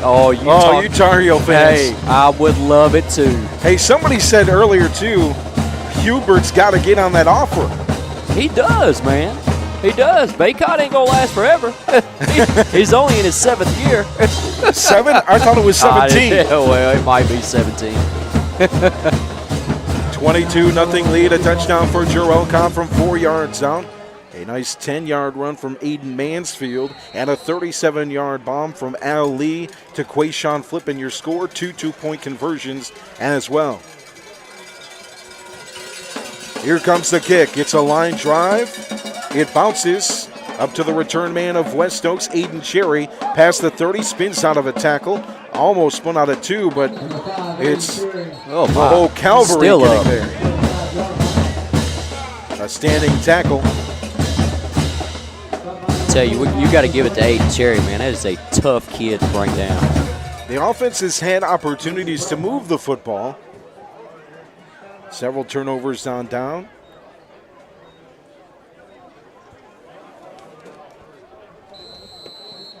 All right, here we go. What do you think we're going to see right here, partner? Another 2 up backs and running the football. I mean, they had Reeves run, yeah. really good success with it. We still haven't seen Raleigh's been out, yeah. Raleigh. Yep, here it goes. Gasly on the far side. Near side is Webster. 2 up backs. Cherry lines up right on the far side of the quarterback. Reeves, who runs it. And nowhere to go.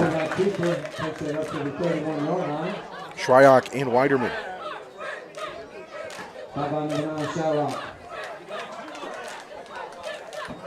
Second down and 9. Gain of 1.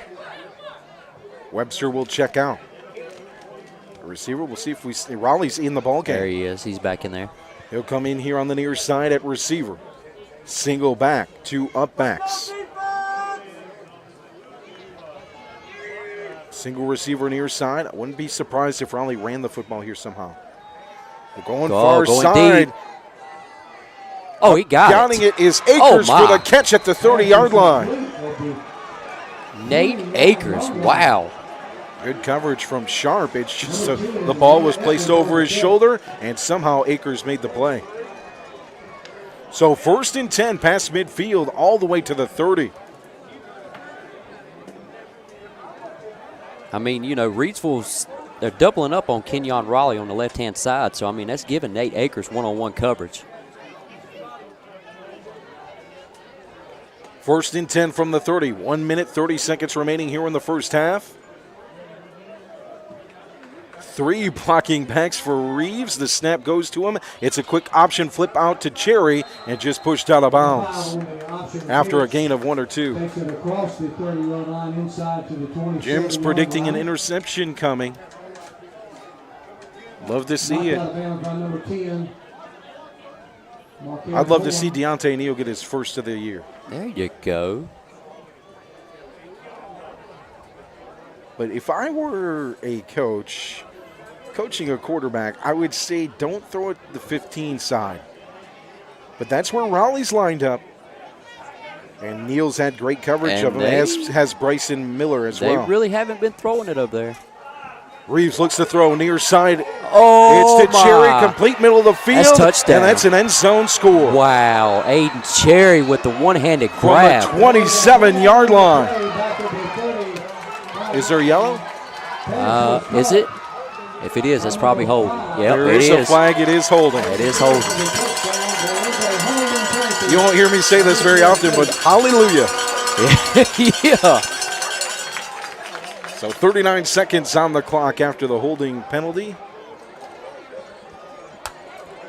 It'll be 2nd down and a country mile. I mean, Reidsville constantly all night, partner. They've just brought the house. So the ball goes all the way back to the 39-yard line from the 27. So 2nd down and 19. Raleigh lines up here near side. Webster far side. It's trip receivers on the far side. Gasly's over there, and I believe Campbell as well. Cherry, the only man in the backfield for Reeves, who takes 4 or 5 steps back to midfield. Here comes the chase from Cobb. He got to him. It's complete, though, thrown to Webster. Is it a completion? It is. Yep, it is. Quickly back to the line. It's going to be 3rd down and about 8. Right back to it is the West Stokes offense. Back to the 30-yard line. Cherry in the backfield. Trips far side. Single receiver near side. Reeves looks near side to Raleigh. Neal is there. Got his hands on it. Almost had that interception we talked about earlier. Just too much on the ball from Reeves. A little bit less on that ball, and number 15 would have had it in the end zone. Partner, I was about ready to say, if he would have had that, we're going to Sheets and get you a lottery ticket. Hey, these playmakers make it easy to predict what's going to happen. You're absolutely right. 4th down and 8. 9 seconds, 9.5 remaining here in the first half. 22-0 lead for Reidsville.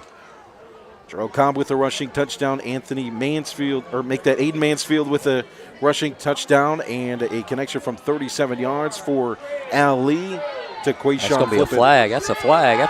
Play clock is at 0. They get it off. Looking to throw his Reeves, middle of the field. It's complete and out of the hands of Akers. Mansfield with the hit. Sharp with the coverage. Good coverage. Incomplete. Clock stops at 4.9. 4th down and 8. 20-7 Shelby. Score update. Thank you, Jay. We'll try and follow some scores at the half. So 4th down and 8 forthcoming. Salisbury leading Maiden 24-0 at the half. And Northeastern over Edenton Holmes 35-7 at the half. Those two games on the east side.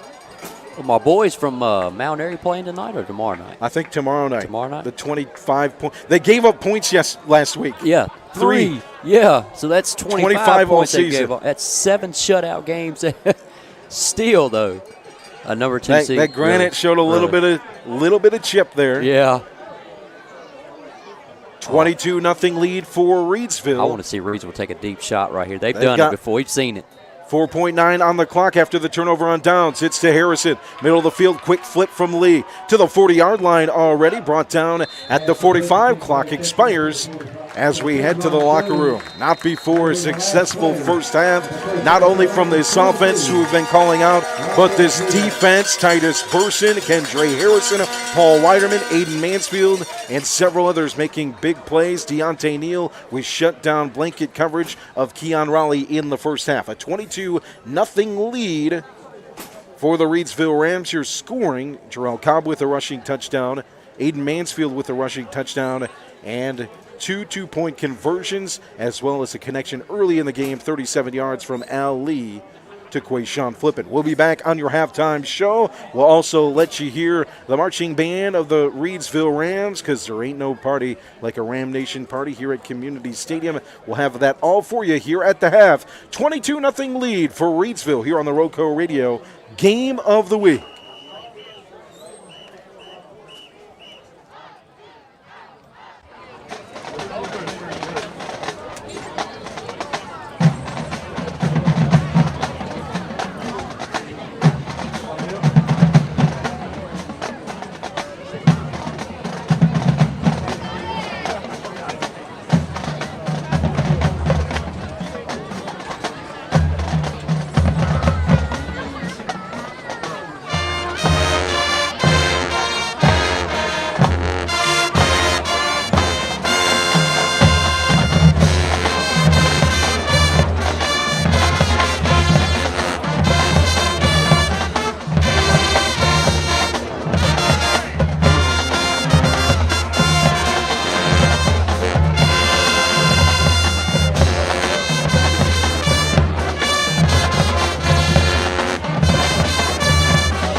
call back home, or listening in, or wherever you're listening in from, can feel the power of the Ram Pride Marching Band tonight. What a performance here at halftime. A 22-0 lead for Reidsville. As the saying goes, partner, you get a lot for the price of admission here at Community Stadium.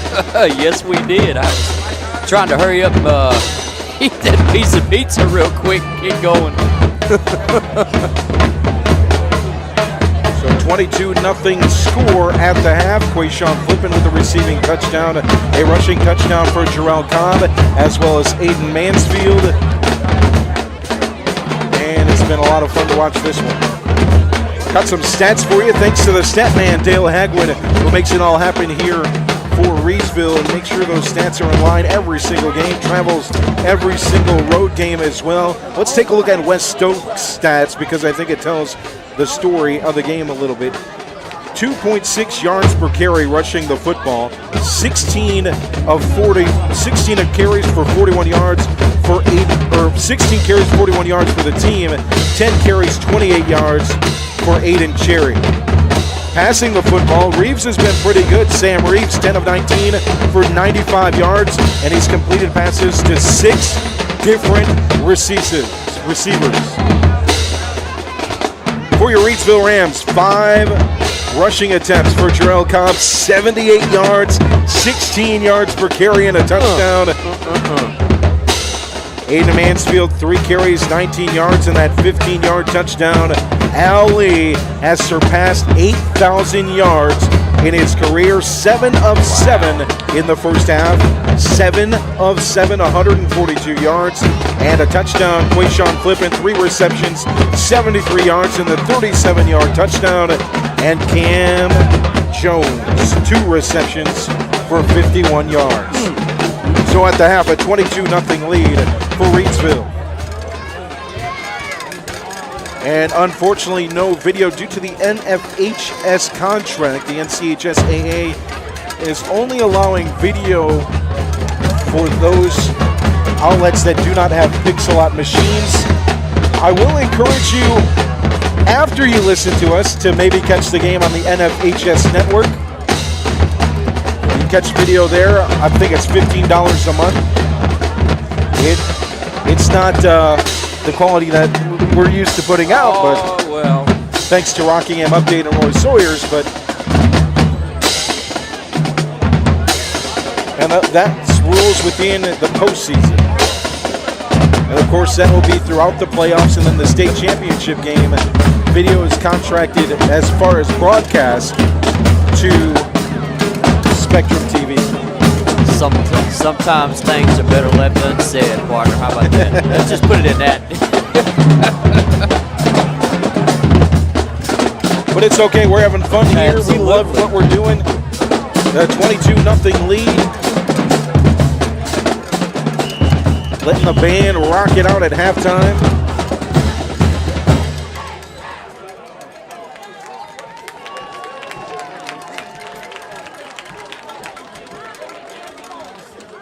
Let's check some scores here in the 2A. 24-0 at halftime still. Our last check of Salisbury and Maiden, number 5 versus number 15. Shelby, 20-7. Let's refresh this page just to be sure. Yep, in the second quarter, 20-7 over Lincolnton. Northeastern in the third, 35-14 over Edenton Holmes. Here's some scores, some games taking place tomorrow. Number 6, Forest Hills. Number 11, Randleman.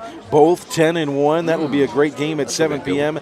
Number 2, Clinton at 11-0, taking on Beddingfield at 7-4. West Lincoln, the upset win last week in 92, facing Monroe at 7 p.m. Hertford County at 9-2, taking on Wallace Rose Hill at 8-3 at 7 p.m. on the east side. What other games? Southeast Alamance with the upset last week. They'll take on Cummings, who's 9-2. So if I'm not mistaken, a team to watch out for that I think personally is going to be I wouldn't call them a sleeper. Wallace Rose Hill. They knocked off East Duplin, right? They gave them their first loss. Yeah, in the regular season. In the regular season, yeah. I believe last year East Duplin made it to the state championship game, and they lost to Wallace Rose Hill in the regular season. Bitter rivals. That game is always close. Yep. Let's check that just to be sure.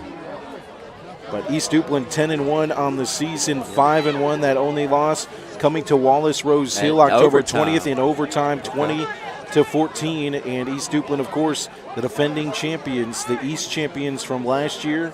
Last year, 15-1 on the season. That one loss coming early in the year to Princeton 58-57. Princeton was number 2 or 3 seed last year. So, yeah, that Wallace Rose Hill game last year was a 28-26. Was a 13-12 ball game. And then they played in the playoffs, and it was 28-26. Yeah. Unbelievable. In the comments, let us know what games you'll be watching. 3A, 2A. We're covering just 2A here. Some great 3A games. I'm gonna tell you what, man. I know I keep talking about these guys. I'd love to make a road trip up to Mount Airy and watch them play some football. Well, what are you doing Friday? I might just do that. I might say, hey, Monica, want to take a road trip? Let's see if they're playing tonight or tomorrow. I think they're tomorrow night. Yep, Friday against Mitchell. Look at that, dude. 11-0, 6-0. 613 points, 25 given up. And only 25 given up. That's just stupid. I mean, God. Also in the comments, we'd love to hear where you're listening from here tonight. Let us know. And you can share this broadcast as we start the third quarter here in just a bit. On our social media pages, feel free to share. Let people know if they can't make it here to Community Stadium. I believe JT asked in the comments if West Stokes brings a good crowd. They brought a pretty good crowd here tonight. Yeah. Pennsylvania for JT. Burlington for Bobby Farrington. Thanks for listening in, folks. Listening from King for Mark Armstrong. You know, man, you look at the one thing we didn't talk about in the pregame show is the coaching on both sidelines. The veteran, not just the coaches. Now we got Jimmy Upchurch back for his first year at West Stokes, but 17 years there, 144-85 record, that 2011 state title.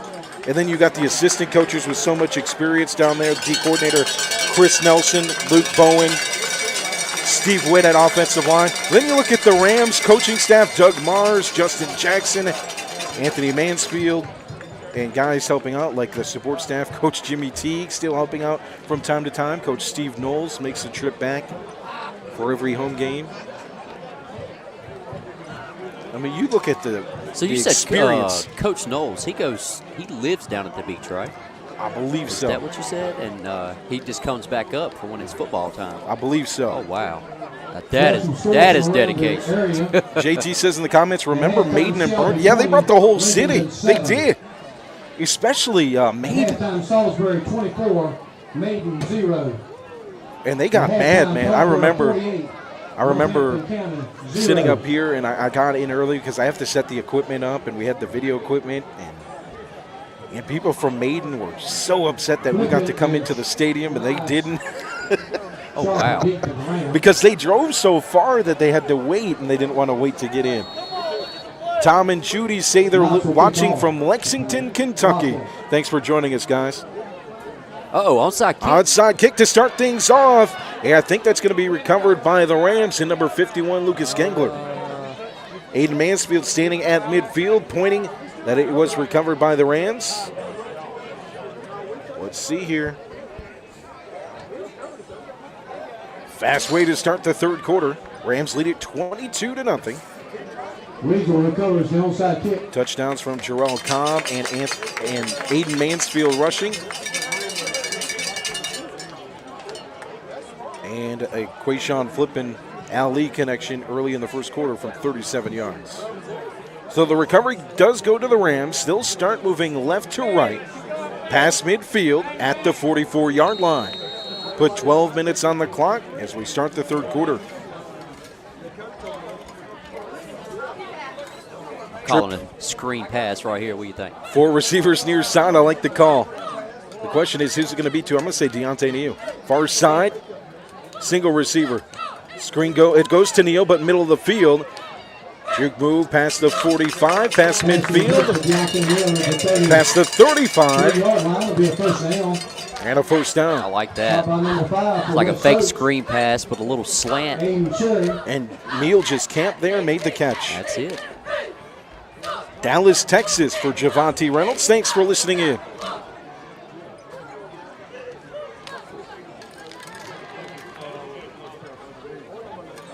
Shotgun formation for Lee. Single back in the backfield is Cobb.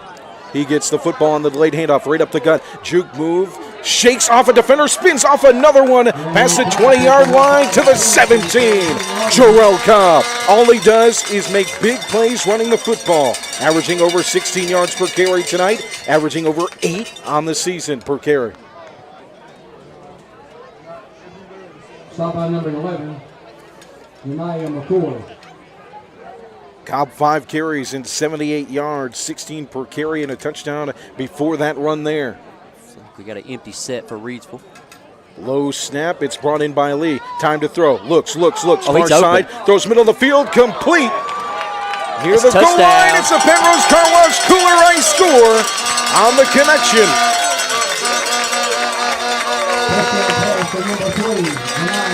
To Janiah Sharp. 13-yard touchdown score, onside kick recovery for the Rams. Right up the field, Jarrell Cobb, a huge run, sets up the 13-yard touchdown pass to Sharp. That was just beautiful from Lee. That was absolutely beautiful. Time to throw, waited. Found Sharp.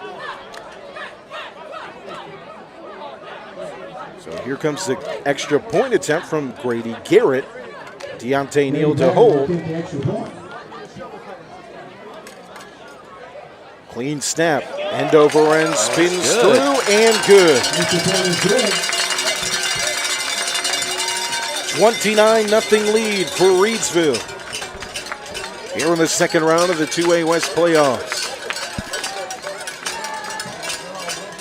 Brought to you by our friends at Pennrose Carwash, voted #1 car wash in Rockingham County. And our touchdown sponsor throughout the remainder of the playoffs, Pennrose Carwash at 1509 South Scales in Reidsville, has been serving the Reidsville and surrounding area for over 50 years.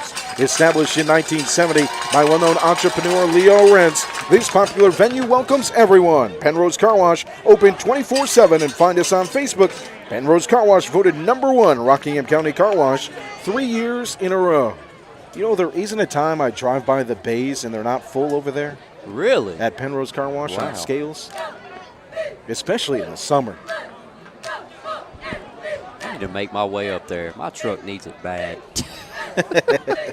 Raleigh and Campbell set to return. Jerry's Campbell here at the near side, just in front of the 10-yard line. Far side for Raleigh at the 10 as well. As Devin Shryock sets to kick. All we've seen is line drives here tonight. We'll see Squibber to the 35-yard line. Recovered by Jessup. Brought down right away. By number 2, Grayson Robinson, the senior. So West Stokes offense for the first time in the second half will start at the 35, moving right to left. Well, if you're West Stokes right here, you got to kind of start going with a hurry-up offense.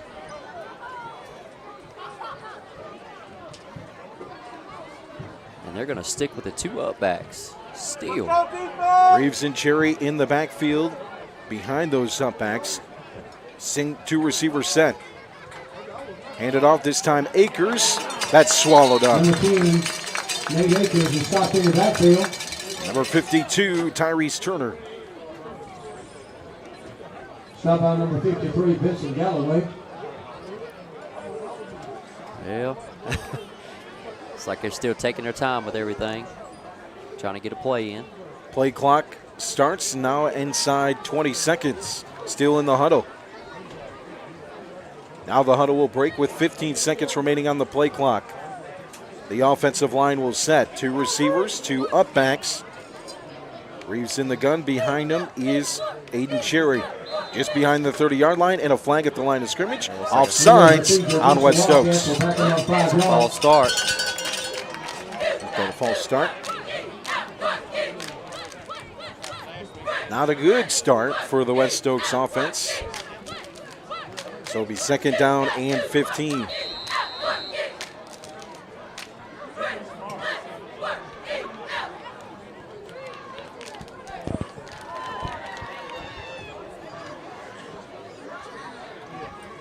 Ball at the 30-yard line. 10 minutes remaining here on the 3rd. 29-point lead for Reidsville. Defense holding a shutout for the 2nd consecutive week. Reeves steps at the 20-yard line, airs it deep, middle of the field, incomplete. I think he was trying to get that pass interference call. Good coverage, though, by the Rams defense. Jakir Penix back there. I believe it was Jediah Sharp as well. I'm going to tell you, partner, he had Kenyon Raleigh on a curl route. I mean, he was wide open. He sat down in between the zone, and he was there. Yes, he decided to test the waters a little bit. 3rd down and 15. 10 seconds on the play clock. Offensive line sets. 2 up backs again, this time to the far side of the offensive line. Single back and 2 receivers. Reeves set to throw again, looks near side, puts it up for Raleigh. Deontay Neal was there, just too much on the football. Neal couldn't catch up to it, incomplete. Come on, let's get 15, that INT number 1 of the year. I would love to see it. 4th down and 15. Here comes Miles Knox to punt. Line of scrimmage to the 30. He stands at the 15. Tell you what, partner, we was watching him pregame. Punt the ball. He has got a leg on him.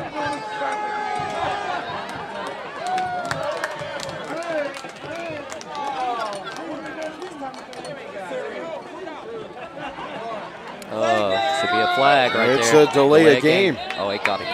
Did he get a timeout off? Oh, they got him.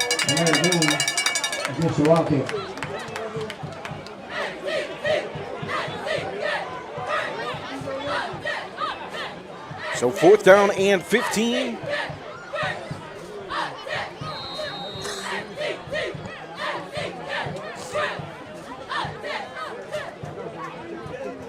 Miles Knox is punting. Miles Knox now in front of the 10-yard line. High snap. He's able to bring it in and punt it away. Not much on the punt to the 40-yard line in front of midfield on the far side. It's actually went out of bounds in front of the 35 at the 34 for the Rams offense. Wow. Matthew in the comments asking why is the game moved to tonight and not tomorrow? That would be for Veterans Day. Veterans Day being recognized tomorrow, so both teams agreeing to move this game to today. A very, very respectful thing to do for sure.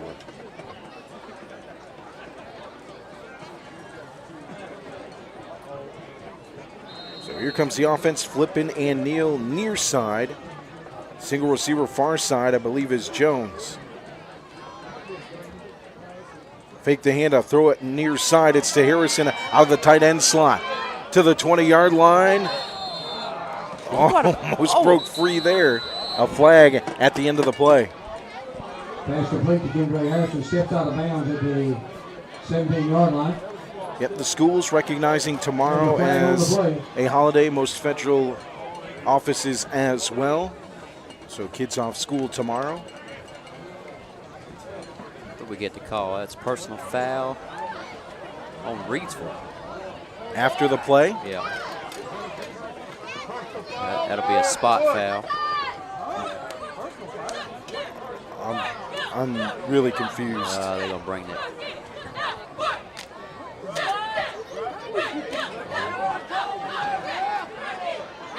Either I missed something or it's... I didn't see who it was on that one. Personal foul against the Rams will back the ball up. That's all Where right. the flag was, it would... I'm just not going to say anything. 5 receivers set for the Rams, first down and 10.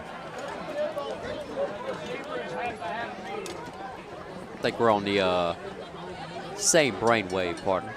Yeah, I didn't see any. I didn't see nothing. I was going to say if breaking a tackle is a personal foul. But you know, the eyes can deceive up here. We might have missed it. Good chance we did. Empty backfield. Lee in the gun. 2 receivers far side, 3 receivers near side.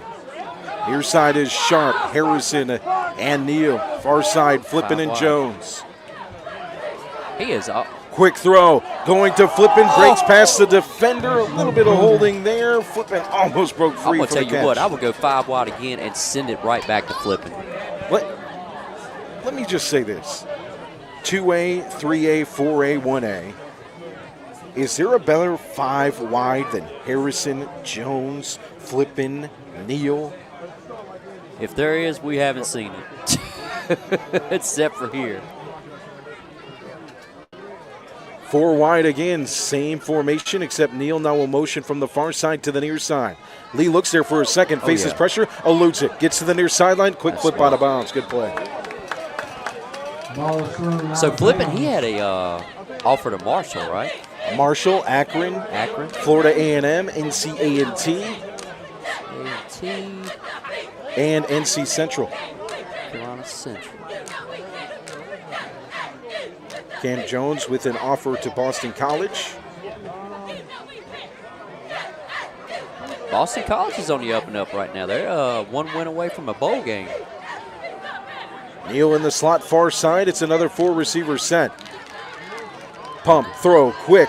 It's to Neal on the far side hash, 20-yard line. Scampers. He's gone. He gone. Dives to the goal line, just short of the end zone.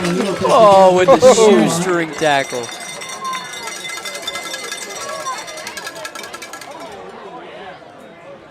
So if you're in the DB room or you're in the linebacker room the week before you face Reidsville, and coach says, hey, you got number 15. Oh, man. I mean, if you're a competitor, I mean, okay. Okay. Hey, you right. want the best of the best. I mean, you don't want to shy away from it, but I mean, still, you look at it and you're like, oh my goodness. First and goal from the 2, the power duo back in the backfield. It's Mansfield with the block, Weiderman with the carry near the goal line, wrapped up by the West Stokes defense. Might be a short game. It's going to be second and goal from inside the 2. I don't know. Neal got robbed. I would give it right back to him. Got the whole right side of the field. I would give him on a jet sweep.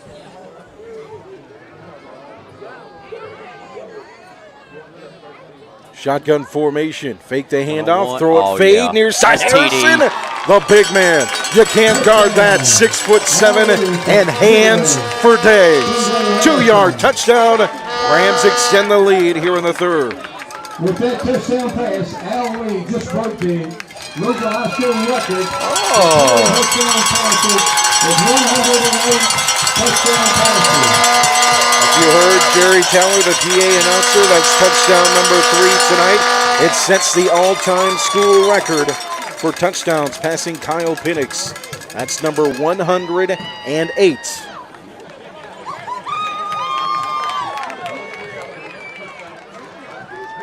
I'm going to tell you, 36 on the season. Wherever he goes, they are going to get a steal. They're getting a ball player. Extra point hold is good by Neal. Kick from Garrett. No good. It's no good. Extra point is no good.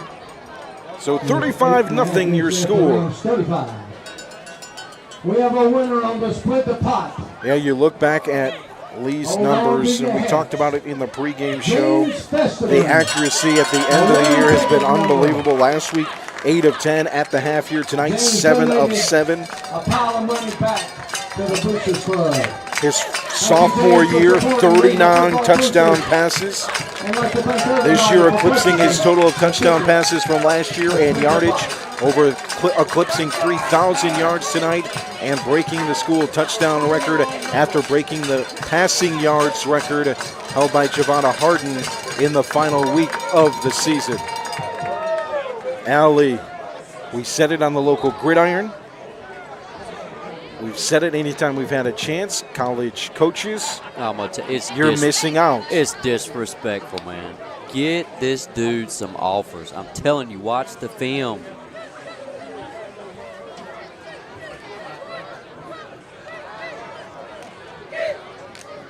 And we talk about the numbers all the time, the wins, the 28 straight home playoff wins at Community Stadium. Whether it's fair or not, the pressure to get those wins lays on the shoulders of the signal caller. And for number 14, he's held up to that pressure.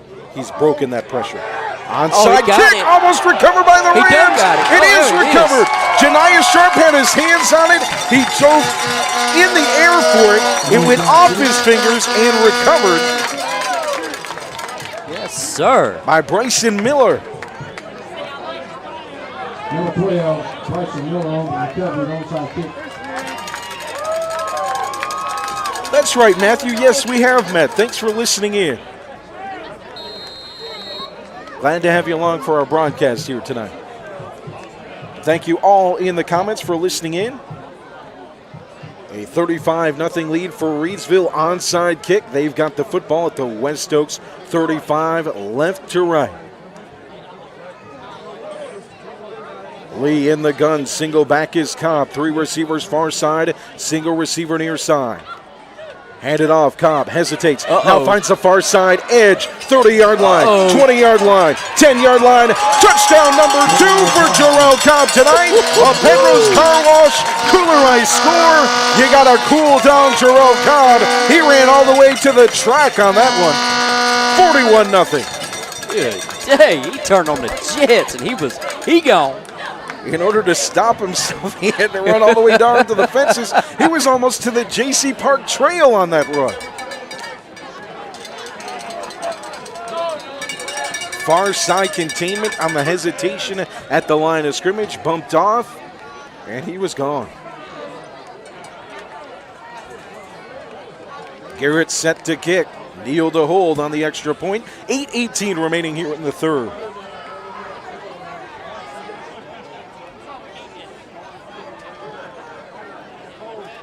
Hold is good. That's good. Extra point is through. 41-42 now.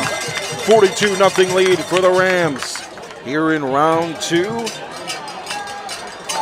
Uniform colors tonight for those in the comments.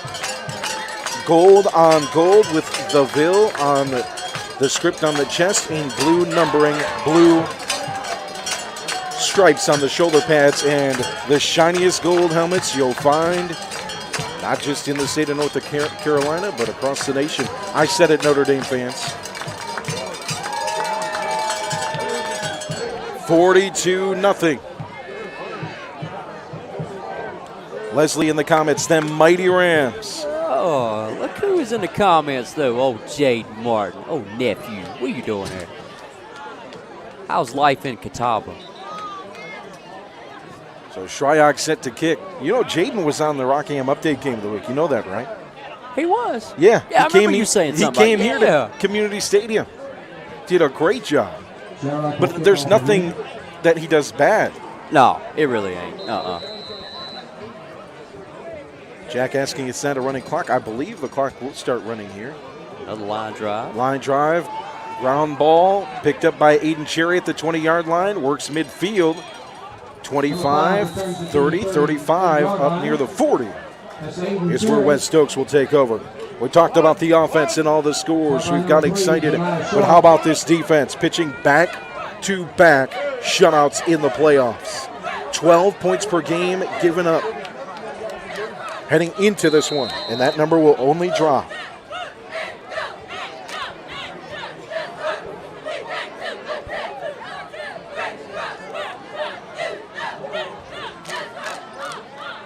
Shotgun formation for West Stokes. 1st and 10 from the 38. 7:44 here in the third. Rams lead it by 42. Reeves hands it off to Akers. Akers follows his blockers off the far side. Good gain of 7 or 8 on first. The 45-yard line to about the 47. Jeff in the comments, in the movie Rudy, they claim the Notre Dame helmets have real gold in the paint. Well, maybe. All right, so maybe the second most gold. Okay. Rudy. Jonathan in the comments, Blue Death. How many yards was that touchdown? You remember, David? I think it was about 20? Yeah, it's something like that. 25, 20. Uh-oh, look at this. What's going on, guys? Best duo in the nation. Sure, we can get some headsets for y'all. Hey, we will come down there. You know we will. Don't think I'll. To see Jaden Martin and Gavin Moore, go down there. You don't. Yes. We travel. All we need is a biscuit. We was actually close to Salisbury. How far was Salisbury from where we was last week? You're asking me to math. Sorry, partner. So 1st and 10 from the 48-yard line for West Stokes, just in front of midfield, right to left. Kendra Harrison heads to the sideline. 4 down linemen for the Rams. 2 up backs. Single back is Cherry. He follows his blockers. Mansfield on the tackle. Shryock and several others right in front of that first down marker. Melita said, make that line of scrimmage marker. Feed them and they will come. Melita knows. It's just like Field of Dreams. If you build us a plate, if you feed us, we will come. 2nd down and 9 from the 49-yard line. Right to left for West Stokes. Gasly at receiver near side. Webster far side for the Wildcats. 2 up backs. Tailback Aiden Cherry behind the quarterback Sam Reeves. The sophomore hands it off. Cherry make that Akers with a run of about 5 or 6. It's going to be 3rd down and 4. Stop by number 7, Corey Rhodes. It's actually going to be 3rd down and 5. Ball placed about 2 yards back. I'm going to tell you, they did last week. I will tell you that. Yep, we got Elizabeth's Pizza tonight. Yeah, we did. Good old hot dog down from the stand. We're good. Hey, we always eat. Every time we're doing a ball game, we're eating. Oh, man. Shryock and Turner again on Cherry. Just stopped at the line of scrimmage. Another standing tackle. Hey, we do need to do that one night. See old Jeff. Yeah, we got to go down there. I did. I watched him. Yeah, but we got to go to the live ones. He's got food. Hey. Down at the Webster estate. Don't think we won't. We won't sing, though. No, I'm not singing. We won't, no, unless it's Take Me Out to the Ball Game. Everybody's going to Day Springs to get their ears checked after I get done. 4th down. West Stokes will go for it. It's 4th and 4. They're at the 46, trying to get to the 41. Pass complete. Raleigh makes the catch after the hard hit from Neal. Holds on to it. Picks up the first down. I'm going to tell you, partner, that is the one thing that I've watched all night long that has been open, and he just missed him. The Webster Estate in the middle of downtown Shiloh. Downtown Shiloh. 5-7-3. 3 minutes, 30 seconds remaining here in the 3rd quarter. 42-0 lead for Reidsville. Raleigh will check out. It looks like he's been re-injured. So I grew up where Gotsey Farm Road, and it's actually Bent Farm Road. That's where I grew up as a kid. So it's close. Hand off to Akers. 2 blocks from the up backs, just trying to get that running back some space. He does get a good gain there. That's going to be 5 or 6. It'll be 5, 2nd down and 5. All right, so who is Oh boy, Matt in the comments. We got some Golden Lions talking. Coming in a few weeks for my oh Lord. I'm just going to get my popcorn ready and sit back and read the comment. 2nd down and 4 for West Stokes. 2 receivers, Gasly near side, Webster far side, 2 up backs. The running back is Akers, keeper for Reeves. Just trying to make something out of nothing there, and it's stopped just in front of the line of scrimmage, a gain of 1. I mean, that's what you got to have, man. You got to have some jump talk. I mean, it's rivalry week. Come on, man. You got Duke, Carolina coming up. Battle for the victory bell. So here's what we'll need to, let's entertain it, okay? Let's entertain it. Let's entertain. Oh, we're going to entertain. Oh. Uh-oh. Third down, we'll call this play here. Reidsville will take on the winner of Brevard and North Stanley. The winner of that will take on the winner of Monroe, West Lincoln, and Burns and Bunker Hill. Run up the middle. See, before you entertain it, I'm going to say you've been hanging out with me too much. Usually I'm getting this stuff started. Now it's your turn. You go right ahead. Shelby beats Lincolnton today. They'll take on the winner of Maiden and Salisbury. Then they'll have to take on the winner of Randolph and Forest Hills, Community School Davidson, and East Surrey. And then we can start talking.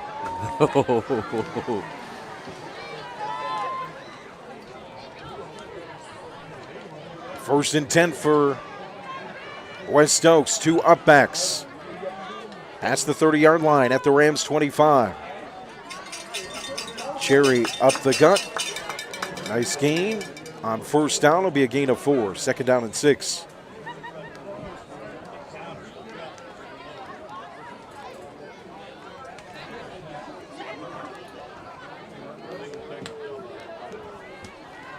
Clock runs with a 42-point lead. Just 40 seconds remaining here in the third quarter. Oh, dude, I'm going to watch that game. Arizona and Duke tomorrow. Caleb Love going back into Durham. Oh, boy. Oh, man. Low snap. Handoff. Uh-oh. Breaking free. They got him a Akers tutty. is going to score on the far side. Nate Akers.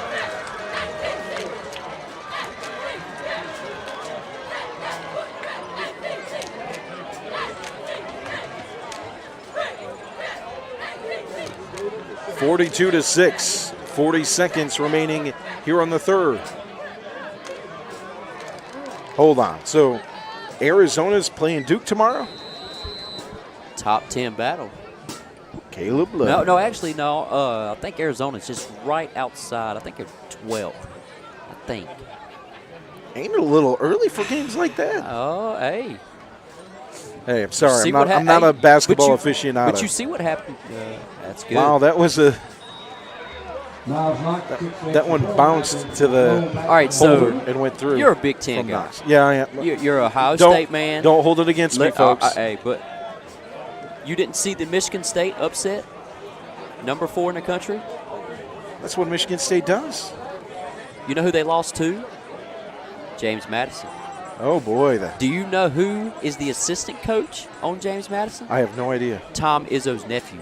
Oh, no. So what kind of Thanksgiving do you think that's going to be? That's not going to be a good one. So that's the only reason why You might Izzo want to stay in scheduled that. Virginia for Thanksgiving. Don't go to East Lansing. So, yeah, Tom Izzo's nephew is the assistant coach on JMU. That's the only reason why Tom Izzo scheduled it, and then it comes back and bites him in the butt. Hey, it might be the best thing for him down the road. Hey, look, Tom Izzo is the only coach I know that will schedule the hardest non-conference schedule I've ever seen in my life. Every year. Every year. Score here 42-7 after the extra point as Knox sets to kick.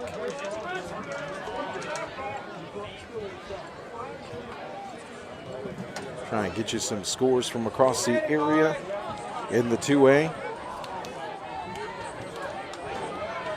27-7 lead for Shelby in the third. 31-0 lead for Salisbury over Maiden in the fourth. And in the fourth, Northeastern over Edenton Holmes 48-28. Bryson Miller on the catch and Neil Sam. Tonight's broadcast brought to you by Hospice of Rockingham County, a community-based mission-focused hospice and palliative care provider whose purpose is to be a supportive presence for life's journey. Hospice is specialized care for those with life-limiting illnesses, helping them live as comfortably and fully as possible. The area's only provider with Hospice Elite status, Hospice of Rockingham County, will offer you and your loved one the care and support you deserve in the place you call home. When greater comfort and rapid response matter most, make sure it's Hospice of Rockingham County. Caring for your family and friends since 1987. To learn more about how you can support Hospice and how Hospice can support you, visit hospiceofrockinghamcounty.com. Just as they work to be a supportive presence for life's journey, Hospice of Rockingham County is proud to support the Reidsville Rams as they continue their season in the playoffs. Tonight's broadcast brought to you by Pennrose Carwash, voted #1 car wash in Rockingham County. Pennrose Carwash, 1509 South Scales in Reidsville, has been serving the Reidsville and surrounding area for over 50 years. Established in 1970 by well-known entrepreneur Leo Rentz, this popular venue welcomes everyone. Pennrose Carwash open 24/7 and find us on Facebook. Pennrose Carwash voted #1 Rockingham County Car Wash 3 years in a row. Say hi to Junebug and the gang when you stop by to Pennrose for us, would you? Start of the fourth quarter, hand off to Bryson Miller, Rams football. At the 39-yard line, it'll be a short game, running clock here in the second round, a 42-7 lead for the Rams. First score of the game coming for West Stokes on their last possession. Akers with a touchdown run. Wow. So we got Jeff's daughter is a personnel recruiter at JMU. I'm going to tell you what, man. How awesome is that? So I don't know if y'all have heard, like I go to school, I'm finishing my senior year at Liberty University, and I had to write a paper on JMU, and their record as far as from 2016 is 78 and I think 12 for football. They are on the up and up, man. They are a dominant program as far as football goes. You know who didn't win when they were there? Just before that time? Who was that? Everett Withers, your favorite defensive coordinator. Ohio Withers. State defensive coordinator, too. He didn't stand a fighting chance.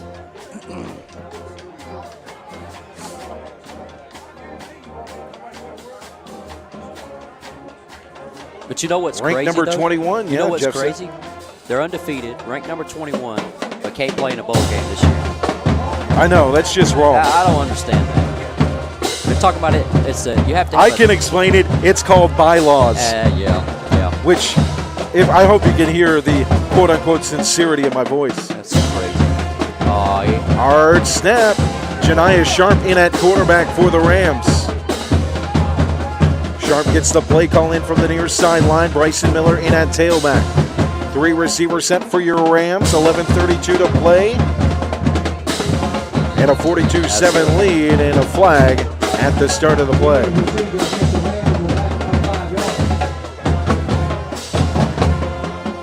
That's exactly right. Jonathan nails it. That's right.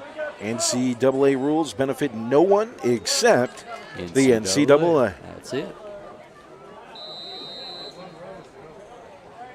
Former Ram Julius Graves played football for JMU. How about that? What year was that he played? Second down and 16 for your Rams. Sharp in at signal caller. Miller alongside him near side at the hash. He sets to block. Oh, he's throwing deep. Sharp time to throw deep. Wide open and complete. He got it. Into the hands of Penix.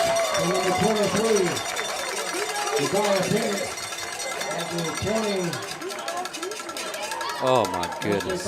Nice play from Sharp. At the 25-yard line.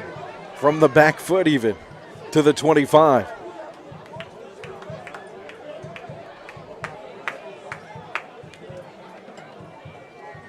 Jakari Penix with the big catch.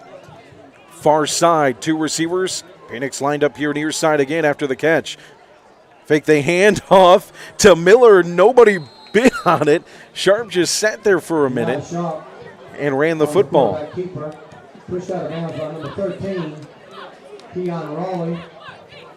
I should say everybody been on it, and then Sharp just stood there like a house on the side of the road waiting for a defender to come engage, and then took off. 2nd down and 5. 42-7 lead for Reidsville. Penix at receiver near side, 2 receivers far side. Miller alongside Sharp near side.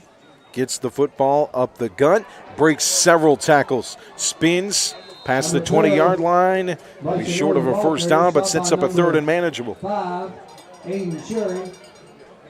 Want to thank you all for listening in. Of course, you can find out about our coverage a little bit more. We'll have the local gridiron coming up. David and I will talk about tonight's game, break it down a little bit more. We'll let you know when that will be coming sometime tomorrow. Oh, I can't wait for that. I'm going to try and set it up so we can take phone calls. How about that? Ooh. Man in motion is Robinson. He's got the football on the swing near side, gets to the 15. Number 2, Grayson Robinson, the ball carrier. Now, Jeff, that doesn't mean you just start calling in and get Dave Raising Cain. Get Dave Dorian on the line.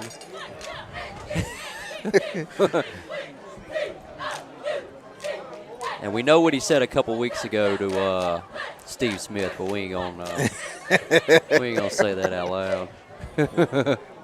NC State is a football school. Yeah. Don't you forget it. Bunched up on the line is the receivers for the Rams. Sharp will fake the handoff one way. Uh-oh. Drop football for Whitted. But he picks it up, brought down at the 15. We got a guy down. He's wow. Good. He's good. Jeff says NC State down to 2 scholarship quarterbacks.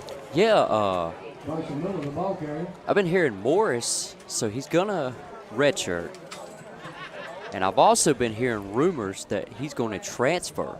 So that's big time if that happens. His dad says no, but you never know in this day and age of college football. Julius Graves played against Dwight Jones at Cummings, which is the father of Cam Jones. Oh, cool. Oh, man. Julius Graves played against Dwight Jones, the father of Cam Jones. How cool. Just like I've said all year long, Mama, there goes that man. Oh, my. Cameron Jones. The catch he had today, that catch will live in infamy. Holy smokes. Yes, it will.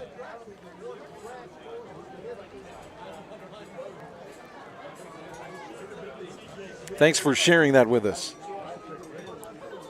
I'm going to tell you what, he was a big part of Reidsville in the first couple of games. It was actually against Page, right? Against Page, he had a huge game. He had a huge game. 49 receptions on the year, 770 yards, 8 touchdowns. Last week he was huge too, 3 receptions, just 3 catches, but 118 yards, averaged 39 per catch, and had 2 touchdowns. Just a walk in the park, just a stroll around. That's nothing. Yeah, just a stroll around J.C. Park a little bit. Yeah, that's the Cam Jones way.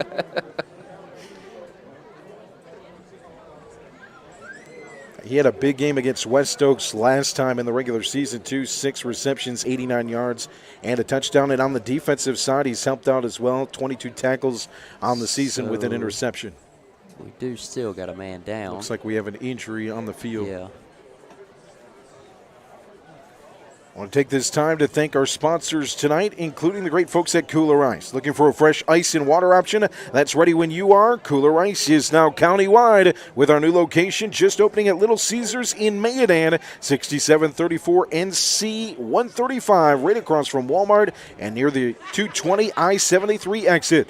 Visit our local Kooler Ice dispenser at Schul's Home, right down the road, 1635 Freeway Drive in Reidsville. And for all your ice and water needs, you can also find us at Pennrose Carwash in Reidsville, literally right down the road at 1509 South Scale Street, or Two Rivers Plaza at 307 West Middle Road in Eden.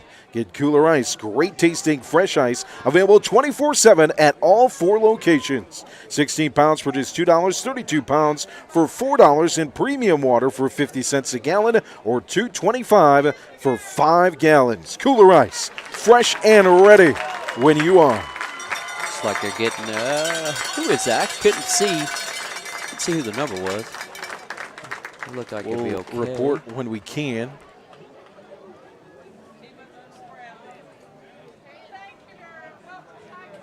Whoever it is, they're up on their feet, being helped here to the near side. It looks like it might be Bryson Miller. Hey, so let's see, Dwight Jones. Okay, so did Dwight play when T.J. Yates was the quarterback, when they was in all that trouble with Butch Davis? Because if so, I worked with a guy named Tydreek Powell. Tydreek Powell was he was on the defensive line for UNC. He even got the ring when they won the bowl game against Tennessee. And he played for the Minnesota Vikings. So if you go on YouTube, you can actually hear him. I still got him on Facebook, that crazy fool. If you go on Facebook, he's actually singing to Jared Allen. Cooper for the quarterback, Sharp. He'll run out of bounds. Don't think he got any yardage there. 8 minutes remaining in this one, a 42-7 lead for Reidsville. Glad to have you along, and the RoCo Radio Game of the Week will be with you throughout the football playoffs. As long as we've got a game to cover, we'll be there.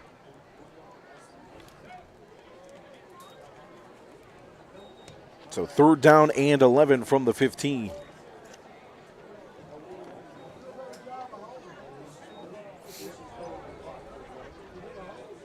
How many times in his fandom do you think Jeff Webster has said, I'm pretty sure he will transfer? NC State fans, I'm sorry. How many times do you think he says, well, this will be Dave Dorian's last year? And then he pulls a win out of his butt. Sharp in at quarterback and up back for the Rams. Single back in the backfield. Handed off and a stop at the line of scrimmage. A carry for Michael Smith, the sophomore. Stop by number 7, Kevin McMillan. Just 7 minutes remaining here on a 42-7 lead for the Rams in round number 2. I put some numbers together just to put in perspective the playoff dominance of the Reidsville Rams. All right, I'm listening. Here we go. We'll talk about it after this play, 3rd down and 21. Far side, trip receiver, single receiver near side is Jakari Penix, who gets the football on the screen. It's a tunnel screen. Stopped at the 20-yard line, gain of 4. All right, so 35 playoff games for the Rams since 2016. 35 of those, okay? Let's talk about this defense and their power in the playoffs. So of those 35 playoff games, 7 have been shutouts. 14 have been 1 score or less. 23 of the 35 have been 2 scores or less. So 66% of the games in the playoffs since 2016 that the Rams have played in, they've held opponents to 2 scores or less. Wow. That's domination number. Tonight we'll add to the 1 score tally. That'll be 36 games and 15 1 score or less.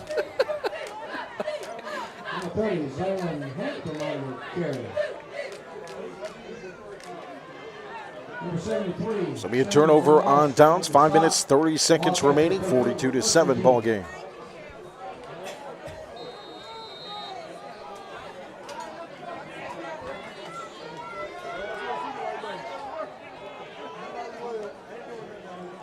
We'll have to check and find out tomorrow how things go for Brevard in North Stanley, number 8 versus number 9.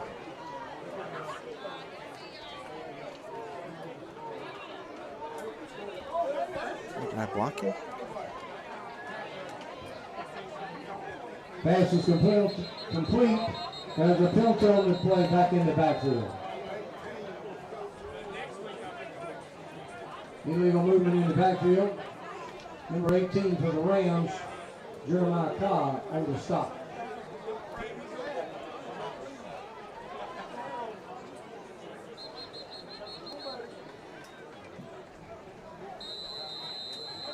West Stokes. Yep. Looks like we got a timeout, West Stokes, right here.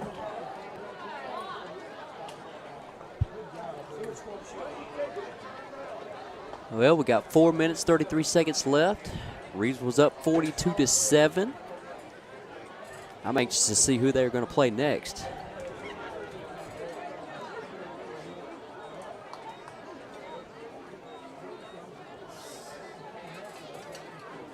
I'm not sure.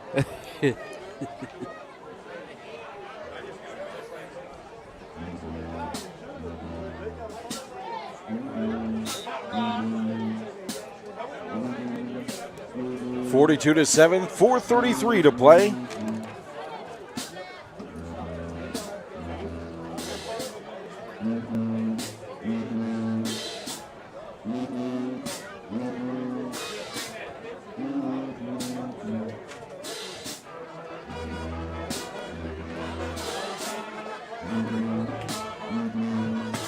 After the timeout, taking the field,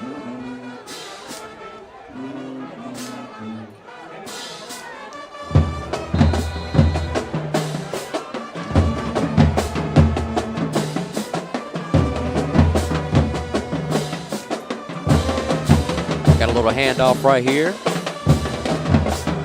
And a wall of Reidsville just a bunch of gold. Dallas Wingfield. Number 78. Marion Super on the clock.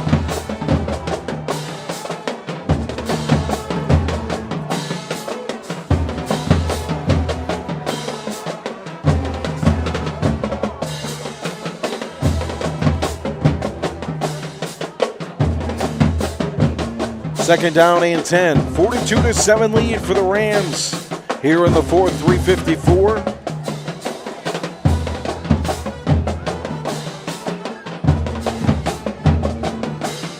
And off far side. That one goes to number 12. Yeah, that's what I was thinking, Cobb. That would have been, let's see. So we're looking at Dwight Jones. Wasn't Highsmith in there? He was a receiver with him, I think. Oh man. Normally I'd be on the mark on this one. I think Highsmith was in there too.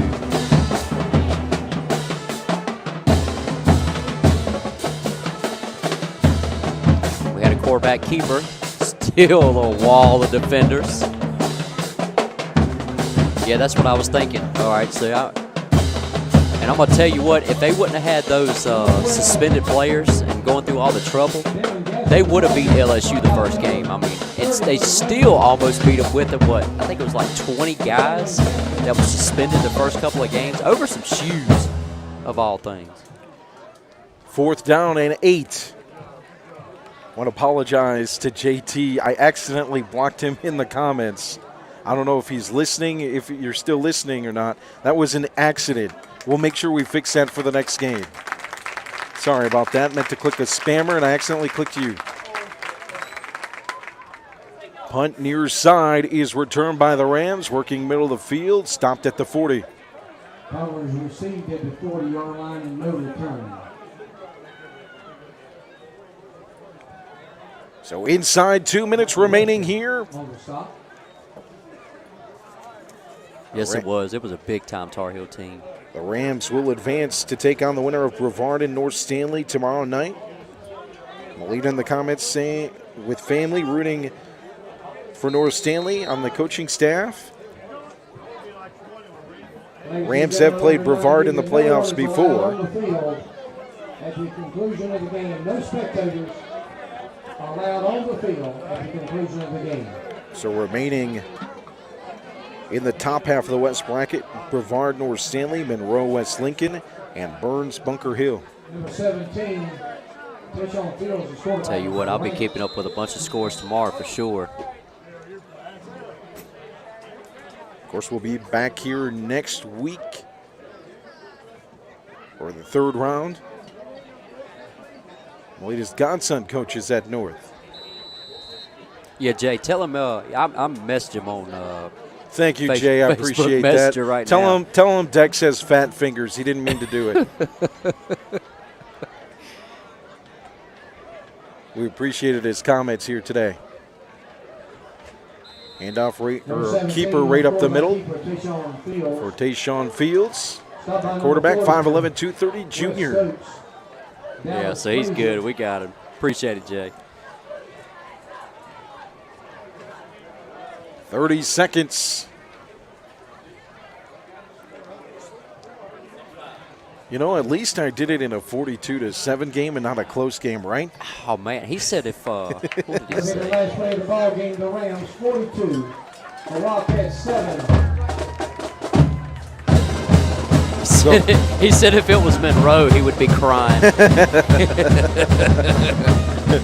Clock winds inside 0. As the Rams bring home win number 29 in a row at home in the playoffs at Community Stadium, move their season record to 7-0 here at Community Stadium, 109-6 over the last 114 games. They extend their scoring streak to 374 consecutive games. Their double-figure scoring streak to 115 straight. 67-1 at home since 2016. 32-3 in the playoffs at home since, or 32-3 overall, and make it 33-3 since 2016. Those losses coming to Shelby in 2021, Wallace Rose Hill in the state championship in 2017, and last year to East Duplin in the state championship. Final score here, 42-7. Your initial thoughts? Just as I thought it was going to be. A dominant performance by Reidsville, and on to round 3. That's really all I've got to say. I mean, we knew the whole time. I mean, unless, West Stokes had a good running game going, I mean, it just wasn't going to be much, man. But good season to West Stokes. They had a heck of a season this year. We got to give it up to them guys for sure. I think we've got a lock for our Tri-State Steel and Tri-State Steel Retail Player of the Game. I'm going to throw it out there. All right. Who you got? When you break the school record for passing touchdowns and you go 7 for 7 in the first half to set the pace of your offense, and you put it where your receivers can make plays, you're the player of the game. Yeah, that's right. Al Lee, a great night tonight with, I believe, 3 passing touchdowns. I got to go with Jarrell Cobb. All right. I got to go with him. All right. 2 rushing touchdowns tonight. There you go. Hey, got to. Those are your players of the game, brought to you by Tri-State Steel. High school football coverage on RoCo Radio, brought to you by Tri-State Steel and the Tri-State Steel Retail Outlet, 2513 Richardson Drive in Reidsville. When you need aluminum, carbon steel, or stainless steel metal, your one-stop shop with hundreds of quality metal items in stock. At Tri-State Steel, our business is about people and providing excellent customer service, quick order turnarounds, and providing whatever amount of metal you need quickly and easily. From custom orders to exact specs or quick in-store metal pickups, we put the customer first and have metal for all your needs. From large truckload orders to the smallest DIY project, industrial and manufacturing applications, welding, trailer building, off-roading, fishing, hunting, camping, home repairs, and more. Big or small, we have your metal needs covered. To find out more about the carbon steel, aluminum, and stainless steel products in stock, visit tri-statesteel.com or call us at 336-349-6057 with your specs, and we'll help you find the product that best fits your project. At Tri-State Steel, distributing quality metals and exceptional service since 1988. Hey, if you get that homeowner or hobbyist project and you need some metal over the weekend as well, make sure you stop by Tri-State Steel Retail, 2513 Richardson Drive, open at 7 a.m. tomorrow till 1 p.m. on your Saturday to get all those needs covered. Final score here, 42-7. We mentioned Al Lee, Quayshawn Flippin. How about a shout out as well to this defense? Oh, man. They have been absolutely incredible. Hey, like they say, defense wins championships, and they got the guys for it. We'll check some scores before we head out of here. Let's see. In the fourth quarter, 41-14, Shelby, number 4, over number 18, Lincolnton. In the fourth, Salisbury at number 5 over Maiden, 34-0. The number 15 seed, Northeastern, defeats Holmes 55-28 on the east side of the bracket. So final score here, 42-7. I want to thank you for listening in. I want to thank you for joining us. We'll be here next week. We don't know who we'll be facing, but it's going to be either North Stanley or Brevard. Catch that score and the updates on that game tomorrow on Max Preps. We'll get you updated with the local gridiron tomorrow as well. We'll talk about this game, wrap it up, and we'll just keep bringing you the great football coverage you deserve. Hey, I really appreciate each and every one of you tonight. I had a good time broadcasting this one. It really is a thrill for us to be able to bring you this coverage. We enjoy the heck out of it, and thank you for listening. And thanks to our sponsors, Pennrose Carwash, Kooler Ice, Hospice of Rockingham County, and Tri-State Steel. If you can support those businesses in our community, they're the ones that help us bring that coverage. So thanks to them for their support. Final score, 42-7. The Rams advance to round 3. We'll be here next Friday at Community Stadium and Jimmy Teague Field. Have a good night, everybody. Thanks for listening to playoff coverage on RoCo Radio, your home for all the hits at RadioRockingham.com and RoCoRadio.com. First, we want to thank our listeners. Without them, this wouldn't be possible to bring you this coverage, and our sponsors as well. They make it all happen. These are people that are not just dedicated to this coverage, but dedicated to our community as a whole. These organizations, these groups, they step up many times when called upon. Small business is strong business, and that's the way I feel about those that have decided to support RoCo Radio and our coverage of the postseason. Thank you for making it possible for our nonprofits as well that support, that make it possible for us to broadcast. Thank you. Thank you. And to the players and coaches across Rockingham County, thank you for allowing us to bring you this coverage. You make it possible with all the great things that happen on the field. We're just thankful to be here to capture it in some form. And for the administration across Rockingham County School District, thank you as well for allowing us into your press box to bring this coverage.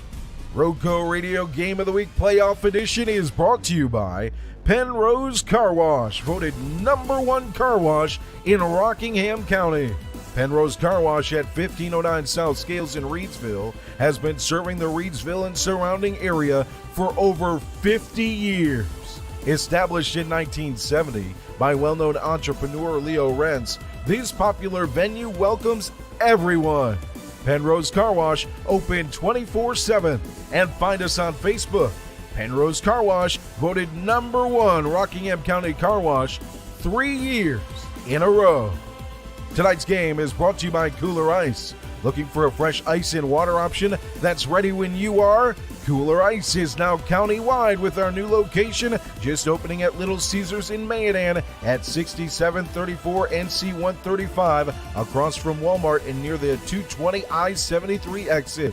Visit our local Kooler Ice dispenser at Schules Home, 1635 Freeway Drive. And for all your ice and water needs, you can also find us at Pennrose Carwash in Reidsville at 1509 South Scale Street. Or how about Two Rivers Plaza in Eden, located at 307 West Meadow Road? Get Kooler Ice, great tasting, fresh ice, available 24/7 at all 4 locations. 16 pounds for just $2 or 32 pounds for $4. Premium water also available at 50 cents a gallon or $2.25 for 5 gallons. Kooler Ice, fresh and ready when you are.